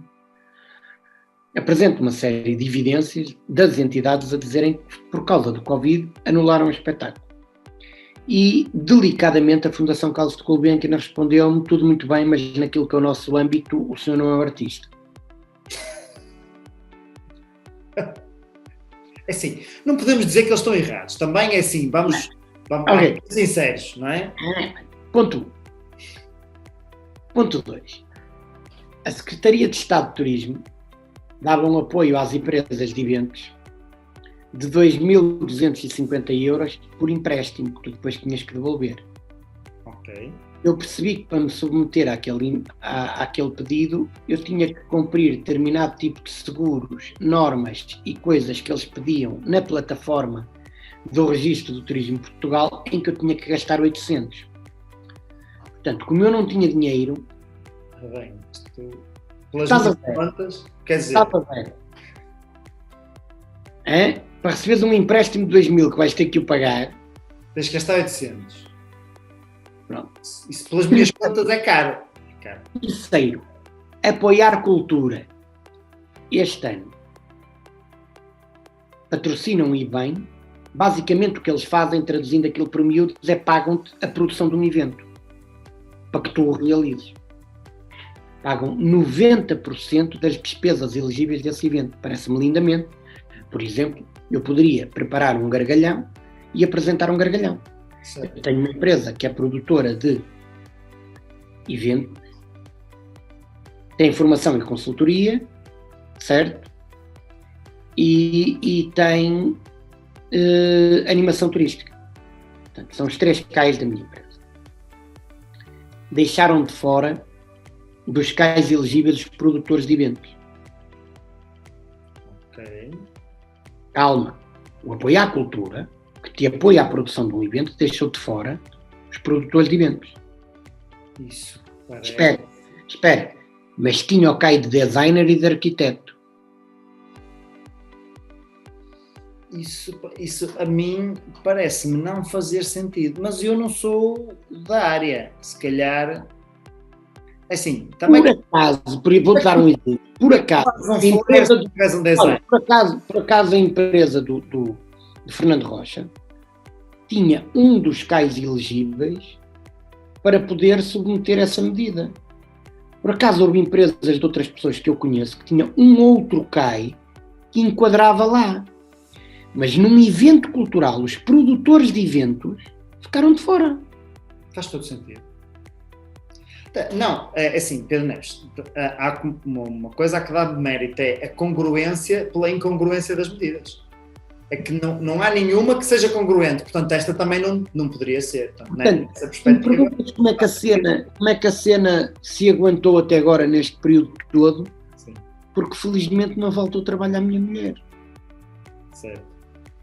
E com certeza não vai faltar, infelizmente. Não. Quer dizer, infelizmente... Já disse que todos, eu não quero que ninguém morra, mas quero que a minha vida corra, não é? E não parece estar próximo de faltar trabalho à tua mulher. Dentro disso, o que eu comecei a fazer foi, a determinada altura, eu pensei como é que eu me preparo agora para que mal isto passe, eu possa estar um bocadinho adiantado e possa disparar, e é o que eu tenho andado a fazer. Ora, e diz-me uma coisa, tu tens feito daqueles espetáculos tipo drive-in, etc, não é? E num espetáculo no especial de um artista que eu sei que também conheces, o Bo Burnham, que tem um especial na Netflix, no Inside, ele faz lá uma alusão a fazer uma piada quando ninguém está a rir, não é? Que é a ideia dele no espetáculo dele, não é? Ele está a fazer uma piada, mas não tem ali ninguém a rir-se. E como é que num espetáculo de drive-in, em que as pessoas estão dentro dos seus carros, vocês estão a fazer comédia, mas imagino que aquilo que obtêm do público, a não ser que eles buzinem sempre que se rirem de uma piada, é uma reação muito menor do que quando as pessoas ali à vossa frente, não é? Não é muito menor, é diferente. Então? ano passado, houve um espetáculo que fizeram com DJs na Alemanha em sistema drive-in. Certo. E essa notícia deu no telejornal. Quando essa notícia deu no telejornal, a minha ideia foi: vou criar um drive-in comedy fest. Certo. E mandei para 14 ou 15 câmaras municipais, onde eu conheço ou programadores culturais, ou presidentes de câmara, ou de vários partidos, todas as sensibilidades. Mandei para todos, inclusive é para a minha. Cheguei até também a mandar para uma grande empresa de superfícies comerciais, de hipermercados, porque eles têm uma cena fantástica que é estacionamento, Certo. para poder fazer isso lá. De todos eles, só o município de Águeda é que foi suficientemente maluco para embarcar nesta história. Certo. E fizeram-no muito bem feito. Pá, eu era para fazer aquilo tudo chave na mão, com meios técnicos incluídos e tudo. Eles não quiseram os meios técnicos, ainda bem, porque aquilo que eles fizeram seria muito melhor do que aquilo que eu tinha para fazer a esse nível. Certo. E fizeram um espetáculo ano passado e a cena correu bem. E este ano pediram 2 noites em vez de uma. E eu fiquei com a curadoria artística e com a parte dos artistas que iriam atuar e com as necessidades técnicas de palco para que aquilo acontecesse. O ano passado foi um bocadinho mais complexo para nós comediantes, para o público não. Este ano foi confortável para todos. Porque nós o ano passado estávamos num palco onde não havia sistema de som. Porque tu falas para o microfone e ouve-se na emissora de rádio do carro. E isso é muito complexo. Então este ano conseguimos meter munição de palco a toda a volta para nos sentirmos confortáveis como se estivéssemos a atuar, estás a ver? Termos a reação. Portanto, começamos a educar o público logo no início do espetáculo. Quando a malta quiser bater palmas, buzina. Se for para... Eu faço uma pergunta. Quem é que já não sei quê, não sei quê, não sei quê? Ou alguém já esteve dentro de um carro neste parque de estacionamento, em vez de ser para ver este espetáculo, para fazer coisas bem mais interessantes? Se a resposta for sim, sinal de luz. Se a resposta for não, 4 piscas. Ok. Então tu começas a ter umas reações castiças. Havia malta que é que estava a fazer? Parava o carro e sentava-se no tejadilho do carro. E tu começas a criar uma interação que é diferente. Tu perguntas-me, mas isso é melhor do que qualquer espetáculo com o público à tua frente e com a interação que podes criar? Não, de todo. Mas alguma vez farias isto na tua vida? Não de todo. A pandemia trouxe-te uma cena diferente? Trouxe, funcionou, fizemos-lo bem e toda a gente que lá esteve curtiu a cena. E portanto, há reação. O público, eu tive stories, um monte de gente a partilhar stories, ouvi dentro do carro e a ver em ecrã gigante o que estávamos a fazer. Pá, foi maravilhoso, foi muito bom, foi muito giro. Olha, e espetáculos pela internet? Fizeste algum? Tiveste algum tipo de espetáculos por Zoom? Tipo uma sala de Zoom e... Não, infelizmente fiz 4 ou 5.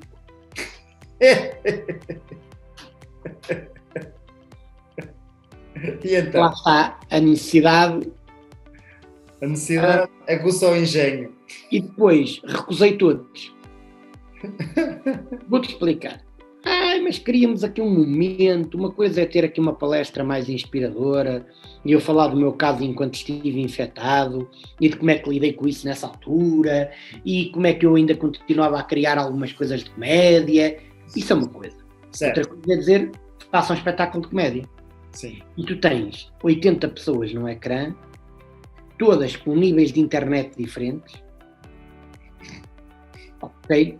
Muitas sem ter o microfone desligado, a discutirem com o marido, com o cão, com a vizinha e com a prima, e tu ali, e tu assim, mal.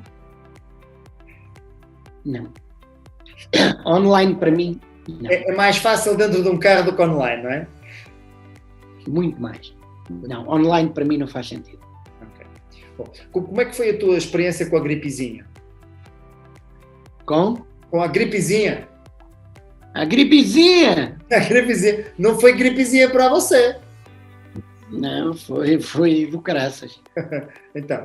Opá, não foi uma experiência agradável, não tanto pela experiência em si, enquanto estive infectado. Eu tive pá, repara uma coisa, eu tive 54 dias de isolamento. Porque no início... Que é ótimo para todas as outras pessoas, mas para ti deve ter sido chato. Não, repara, eu tive 54 dias de isolamento. A malta queixa-se de ficar 14 dias em casa. Eu tive 54, porque tu agora ligas, atendem-te e tu marcas no início da pandemia. Eu juro-te que o número que te vou dizer é correto.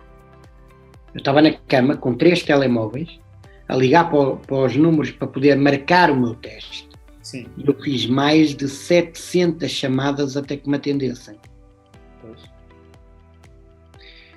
Quando eu vou fazer o teste, porque eu vim infectado dos Estados Unidos, eu quando vim, já tinha dito para mim, estava a começar a fechar, estava a ficar muito bravo aqui na Europa e em Portugal também, e eu disse, pá, vou ficar uns dias em casa, de quarentena, não vá o diabo pessoas. E eu reajo muito mal ao jet lag quando faço viagens longas. Sim.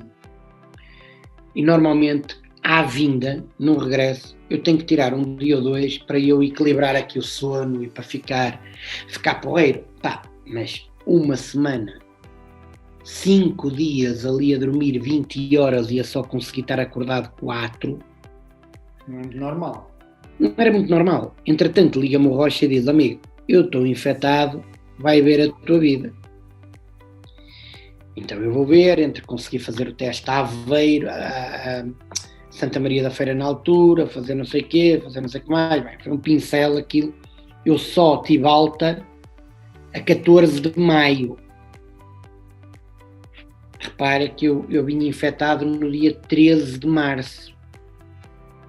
E terás apanhado lá naquelas notas de $1 que se metem assim naquelas... Dentro da cueca da... Não, estava a pensar nas máquinas de vending, mas sim, também ouvi dizer... Chamam-se Google Bars. Google Bar.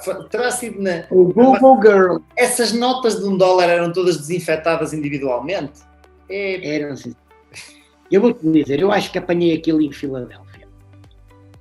Em Filadélfia? Há um filme que fala sobre apanhar coisas em Filadélfia. Chegamos lá, um fim do mundo de portugueses, todos juntos. E eles, it's a flu, isso é uma cena lá de Portugal. Não. Aqui eu sou enfermeira. Não, it's a flu. Tratas isso sem problema. Não, desinfeta, tá bom. E eu começo a ver o povo todo, tudo a comer do mesmo prato. Eu ia dançar e eu caio assim. Portugal! Não vai correr bem. E não correu. E não correu. E foi uma chatice. Foi grave. Mas o pior foram as sequelas que fiquei. Eu fiquei depois com a cena de o coração a não funcionar muito bem. O maior desafio está a ser esse. Eu não posso fazer a recuperação física pela via do cardio, porque os batimentos e disparo. Eu hoje tentei fazer um treino intervalado, estás a ver? Intensidade, tipo 30 segundos intensos, 10 segundos a descansar. E eu posso te dizer que fui dos 160 batimentos cardíacos aos 43. E tive que... Portanto, não dá, eu não posso fazer nada que tenha a ver com muito cardio. A minha recuperação é mais lenta, mais demorada, porque está a ser feita pela via da força, estás a ver? Certo. Treino de força, resolvendo isso. Acho que há um bico, acho que há um armário. Acho que os espetáculos dizem assim, mas que é pequeninos?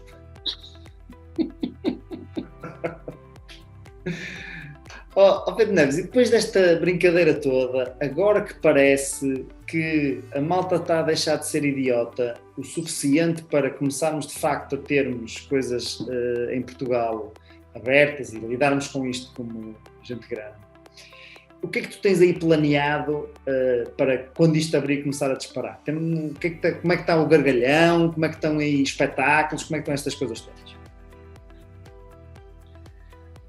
Em pandemia, ficas a saber aqui em primeira mão em pandemia houve aqui um coletivo de comediantes, em pandemia não, agora, quando eu digo em pandemia, é neste processo de fevereiro até agora. Sim. Houve um coletivo de comediantes que se juntou para criar um projeto direcionado para a internet. Ok. Esse projeto vai ser lançado este sábado de manhã, à partida, e para já é em exclusivo na internet, mas é uma coisa que nos deu um prazer imenso, que fez com que a malta estivesse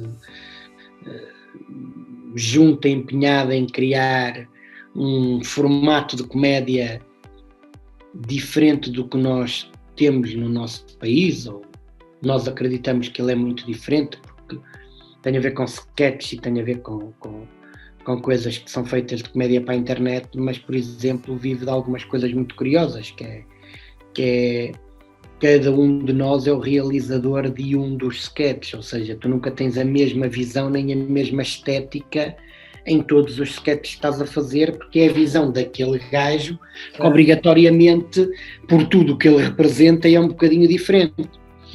E fazer as coisas muito bem feitas, com meios técnicos, com bons câmaras, com boa edição, com bom tratamento de cor, com bom áudio, portanto, a trabalharmos isto para que isto funcione, independentemente do público a que vai chegar, para que seja uma coisa da qual nós nos orgulhamos.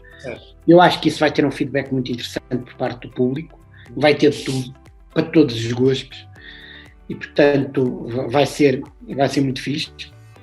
Paralelamente a isso, já há alguns espetáculos. Em outubro, por exemplo, temos um comedy club fantástico na cidade do Porto, que é uma sala no Super Boca Arena, que vai ter um clube de comédia e que vai funcionar lindamente. Eu sou dos primeiros a ir, é logo no dia 5 de outubro, portanto isso vai acontecer. 7 de outubro, não é? 5 de outubro. No que diz respeito ao Gargalhão, estou a pensar muito seriamente em que moldes é que o Gargalhão passa a acontecer.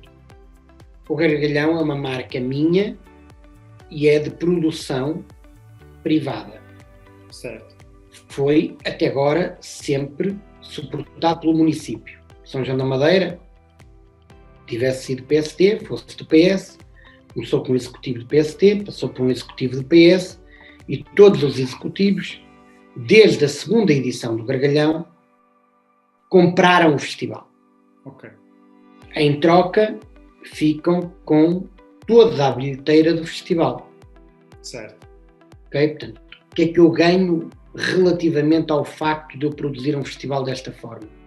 Ganho a garantia de que eu não estou com a pressão de vender bilhetes para saber que vou pagar aos artistas. Claro. Portanto, os cachês estão garantidos e é com essa base que eu vendo, ficando uma margem muito redutora para aquilo que é a minha produção e o meu trabalho. Certo. Eu não sei o que é que vai acontecer no dia 26 de setembro.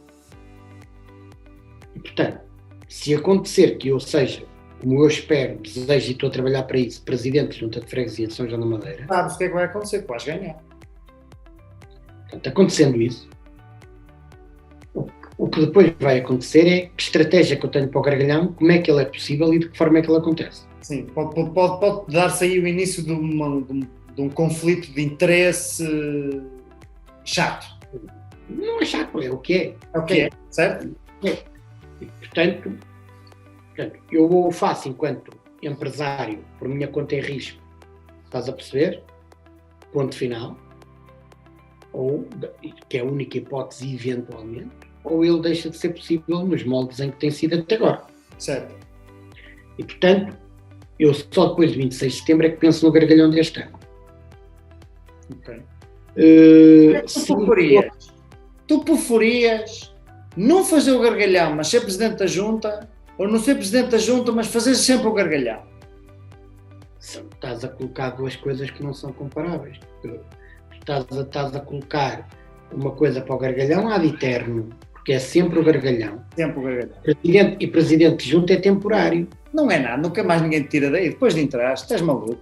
A malta vai ficar apaixonada. Vai ser daqueles gajos velhinhos aí. Uma das grandes coisas que se mudou na lei a nível nacional foi É a a limitação limitação de de mandatos, à qual eu sou totalmente favorável. Certo. Totalmente favorável.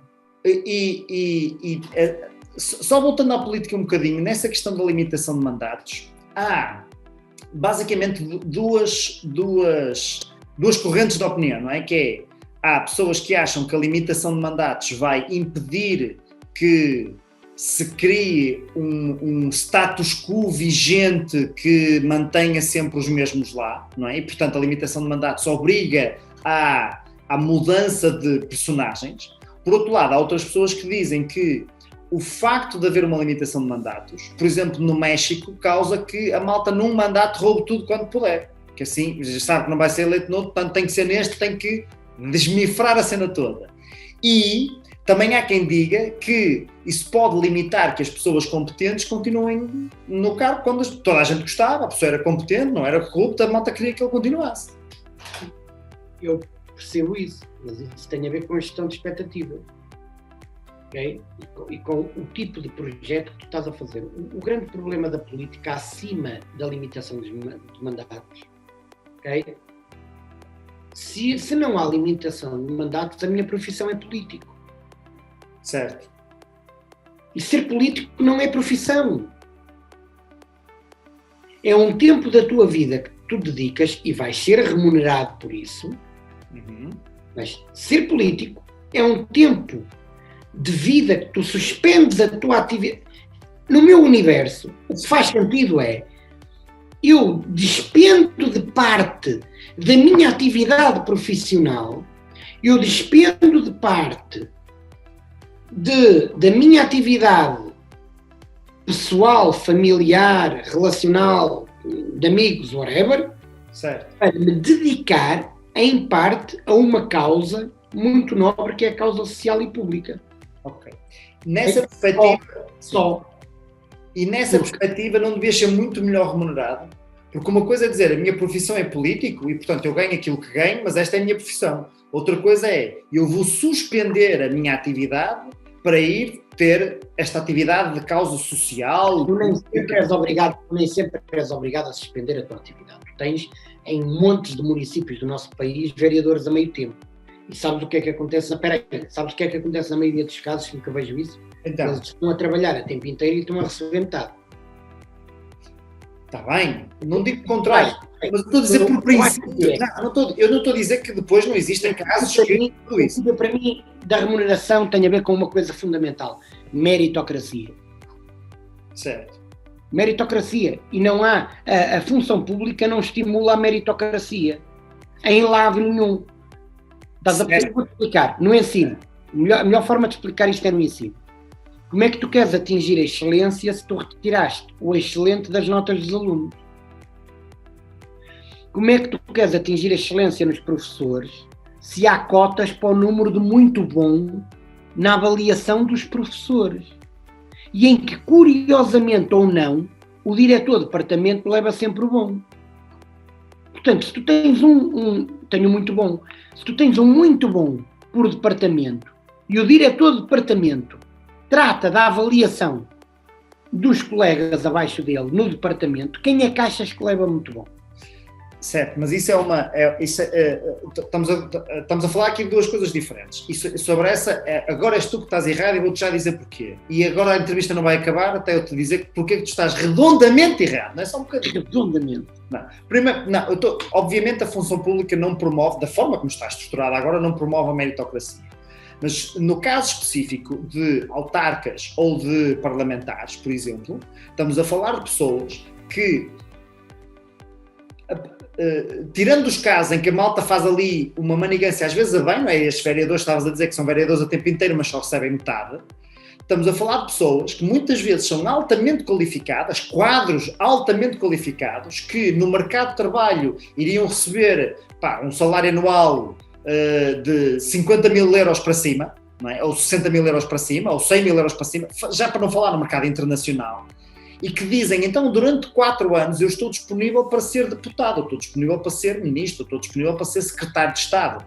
Se nós queremos atrair essas pessoas para esses cargos de governativos autarcas, pessoas Não consegues porque só há duas motivações hoje em dia para esse tipo de cargos, a par de meia dúzia, e eu acredito que há mais de meia dúzia. Sim, há sempre mais de meia dúzia. Há alguns que os move mesmo é o interesse local e nacional, e o que os move mesmo é a possibilidade de poderem ter um contributo positivo para mudar o país. Certo. Ou a sua localidade ou a sua freguesia. Eu não tenho a menor dúvida que há esses. Certo. Tirando isto, eu acredito que só há dois motivos para muita gente se associar à política. Mas nessa perspectiva, sim. Poder e ego. Certo. Mas nessa perspectiva, não deveriam ser então mais bem remunerados para conseguirmos ter mais destas pessoas? Porque uma coisa é eu dizer assim... há muito empresário que não está disposto a pagar o preço. É tu tens empresas, tens muitos empresários nas cidades que têm mais funcionários do que o executivo tem para a cidade toda.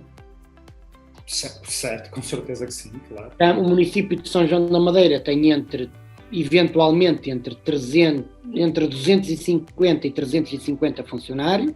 Certo. E tu tens fábricas com 800, 900 funcionários. Certo.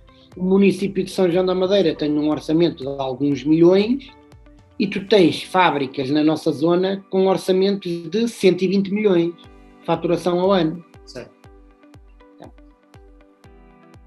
O que é que motiva? Essa pessoa está a gerir 120 milhões na sua empresa, faz as coisas da forma que entende, cria riqueza e trabalha com os seus colaboradores, porque é que se vai chatear? Ora, nem mais. Porquê é que se vai chatear? Portanto, só há dois motivos que levam uma pessoa desta, neste momento, face à realidade que existe salarial. 3. Ou é uma causa visceral, cultural, de desejo de deixar uma marca na cidade. Certo. Ou é poder,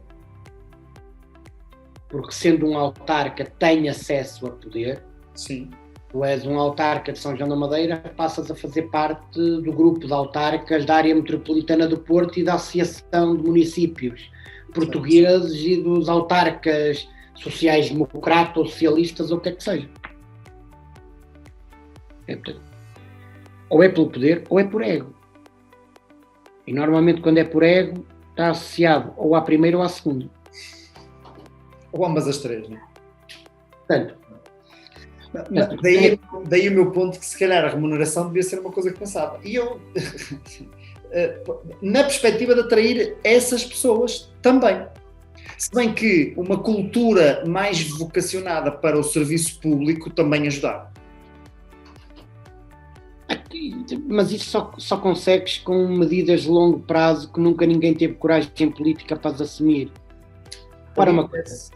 A educação devia ser uma medida transversal a mandatos e partidos. Certo. Ok? Portanto, tem que haver um pacto de regime, se tu lhe quiseres chamar, para a educação a 20 anos. Sim, mas não há nem sequer a 4 anos, quanto mais a 20. Não há dentro do mesmo governo. Tu tens agora no mindset dos partidos que ganham as eleições nacionais é acabarem com aquilo que foi feito pelos anteriores. Claro. Então, se foi bom, se foi mau, é acabar com o que foi feito. A malta quer acabar com aquilo que foi feito. Porquê? Porque não era nosso. Porque eu agora é que sei como é que é. Certo. Aquela perspectiva que estávamos a falar, às vezes, da meritocracia, da distribuição dali dos excelentes, aquilo é uma ferramenta que eu vejo que o princípio está certo, tem sido muito mal utilizado. Qual é o princípio daquilo? O princípio dessa avaliação, que te obriga a ter só X excelentes, só X muito bons, só X bons e uns maus, ou fracos, ou seja lá qual for a denominação que é numa organização, não são todos bons. Estatisticamente é impossível serem todos bons. É impossível serem todos muito bons. É impossível serem todos excelentes. E o que é que acontece em muitas das organizações? O tipo que dá essa avaliação não quer chatices com ninguém. E, portanto, dá a todos excelentes porque, somos todos muito bons, trabalhamos todos para a equipa e está tudo porreiro. E o que é que isso normalmente faz? Com que ninguém cresça. porque o tipo que de facto é excelente não tem incentivo para ser melhor porque recebe excelente como os outros, e o tipo que é mau já recebe excelente porque a raia é que ele há de fazer melhor quando já recebe excelente. Ora, qual é o problema quando se aplica uma medida deste género? Tu dizes assim, só podes ter um muito bom, porque estatisticamente nós estivemos a ver e aqui não dá para ter mais do que esse muito bom. Se tu aplicas isso de forma cega, dizes, pronto, então eu vou ser o muito bom, temos estes 2 gajos que são os meus amigos que vão ser os bons, os outros vão ser todos maus. E aí voltamos ao mesmo esquema, que é ninguém cresce. Porque é uma questão de compadria, não é? Tu és amigo do gajo ou não és amigo do gajo? A educação não é essa, é que é tudo mediano. Pronto. Então, mas qual é o intuito? O intuito desta ferramenta é pôr a pessoa que faz a avaliação de facto a pensar nas performances das diferentes pessoas. E quando a ferramenta é bem aplicada, o intuito, eu estou a dizer o pressuposto, não estou a dizer da aplicação, estou a dizer o pressuposto de quem inventou esta cena, era esse, é pôr a pessoa mesmo a pensar qual é a performance destas pessoas aqui. E quais são aqueles que têm mesmo uma performance boa, muito boa, excelente ou má, para depois podermos ajudar todos esses. E quando isso é feito, tu podes de facto dar excelente a toda a gente. Vais ter é que justificar muito bem porque é que estás a dar mais um excelente do que a média. Porque se a média diz que tu tens 2 excelentes e tu dizes, não, na minha equipa eu tenho 3 ou 4 ou 5, então justifica-me bem isso. E quando a malta começa a pensar, mas espera aí, eu vou ter que justificar esta cena? Se calhar não. E quando a ferramenta é bem aplicada, ela teria de facto um potencial de crescimento nas organizações espetaculares. Normalmente não é bem aplicada e, portanto, ou é tudo médio, ou é tudo bom, ou é tudo corrido à mesma coisa. É como se não existisse essa ferramenta. Só que a malta recebe piores notas. Eu acho que não é um problema, aliás, que na maior parte das vezes não é um problema da ferramenta, é da aplicação de quem está a aplicar a ferramenta. As ferramentas em si não são boas nem más, não é? Podem ser ou adequadas ou desadequadas. Exatamente, tal e qual. Pedro Neves, para despedida, diz-me qual é a tua promessa para os paroquianos de São João da Madeira? Paroquianos é muito bom. Não estás a concorrer a essa questão da... Não. Para os fregueses, faz favor. Exatamente, para os fregueses. O que é que tu vais prometer aos fregueses que quando no dia 20... Tens de começar a falar assim. Sabes que é assim que os políticos falam. Fregueses, eu vos digo. Tem que ser sempre assim. Olha, não te vou falar ainda de nenhuma das medidas do meu programa que está a ser feito, está a ser construído e que vai ser incrível. Vou-te dizer uma coisa que eu acho que é o mais importante nesta fase de todas, que é, há uma certeza que a malta tem no dia 27 de setembro, que é o dia a seguir às eleições, na segunda-feira a seguir às eleições, e que vai ter a mesma certeza daqui a 4 anos, é que eu sou exatamente o mesmo gajo. As pessoas que votarem em mim sabem exatamente o que é que estão a comprar. Por causa da exposição que eu tenho, porque já me conhecem da vida associativa da cidade, da quantidade de instituições às quais eu já estive ligado, ou aquelas em que eu apoiei, a facilidade com que têm a aceder a mim e a estar comigo. Portanto, eu vou ser sempre este gajo carregado de defeitos, mas com a virtude de adorar pessoas e de ser muito fácil de estar com pessoas e trabalhar para elas. É isto. Isso é uma promessa mesmo. Fabuloso. E com isto encerramos com chave. Queres falar de mais alguma coisa? Queres dizer mais alguma coisa? Está tudo bem, meu querido. Então com isto encerramos esta conversa com Pedro Neves. Foi o melhor conversa que eu fiz hoje. De longe. Espero que a malta que nos tenha acompanhado aqui no Facebook tenha gostado. Se não gostaram, é um problema exclusivamente deles, porque eu pessoalmente gostei e como eu faço principalmente estas conversas para mim, dou-vos ao privilégio de estarem a assistir às tuas conversas. Eu vou falar com o meu amigo Pedro Neves. Tenho saudades de estarmos os dois num barco a navegar pelo Douro. Vais ter que explicar que não éramos nós dois sozinhos. Não é nem... Olha, mas se eu soubesse que tinha andado nas danças de salão, se calhar éramos. Eu sei lá. Eu e o Pedro Neves já tivemos o prazer de colaborar em alguns projetos. Um deles foi nos projetos com uma empresa, a Douro Azul, nos barcos no Douro, em que tivemos ali um projeto de formação e de humor, que correu muito bem e que eu gostei muito também. E tinha saudades destas conversas e de falar contigo, especialmente por esta capacidade que eu admiro mesmo em ti e que eu cultivo em mim, de nós conseguimos falar de um tema importante, sério, interessante, com a mesma intensidade com que falamos de uma parvoíce inacreditavelmente engraçada. E eu acho que é isto que tu trazes à formação, que é absolutamente espetacular. Acho que é isto que tu trazes e vais trazer à política de uma forma ativa a partir do dia 27, quando fores empossado. Não sei quem é que te vai empossar, mas espero que tu gostes. Quando fores empossado no dia 27, peço desculpa, não consegui evitar isto. Quando fores empossado, acho que é o que vais trazer também ao cargo de Presidente da Junta, esta capacidade de lidarmos com coisas sérias de uma forma leve e de lidarmos com as coisas leves de uma forma séria e intensa também. Portanto, muito sucesso para esta tua empreitada com os teus fregueses e em breve nos reuniremos, desta vez com uma picanha ou alguma coisa assim também de trincar, que algo que estimule a nossa conversa. Estimula o palato, pelo menos. Um abraço, meu querido. Fica bem. Até logo. Foi um prazer. Beijinhos. Até logo. Beijinhos à Ana, ao Afonso, a toda a gente aí. Até logo.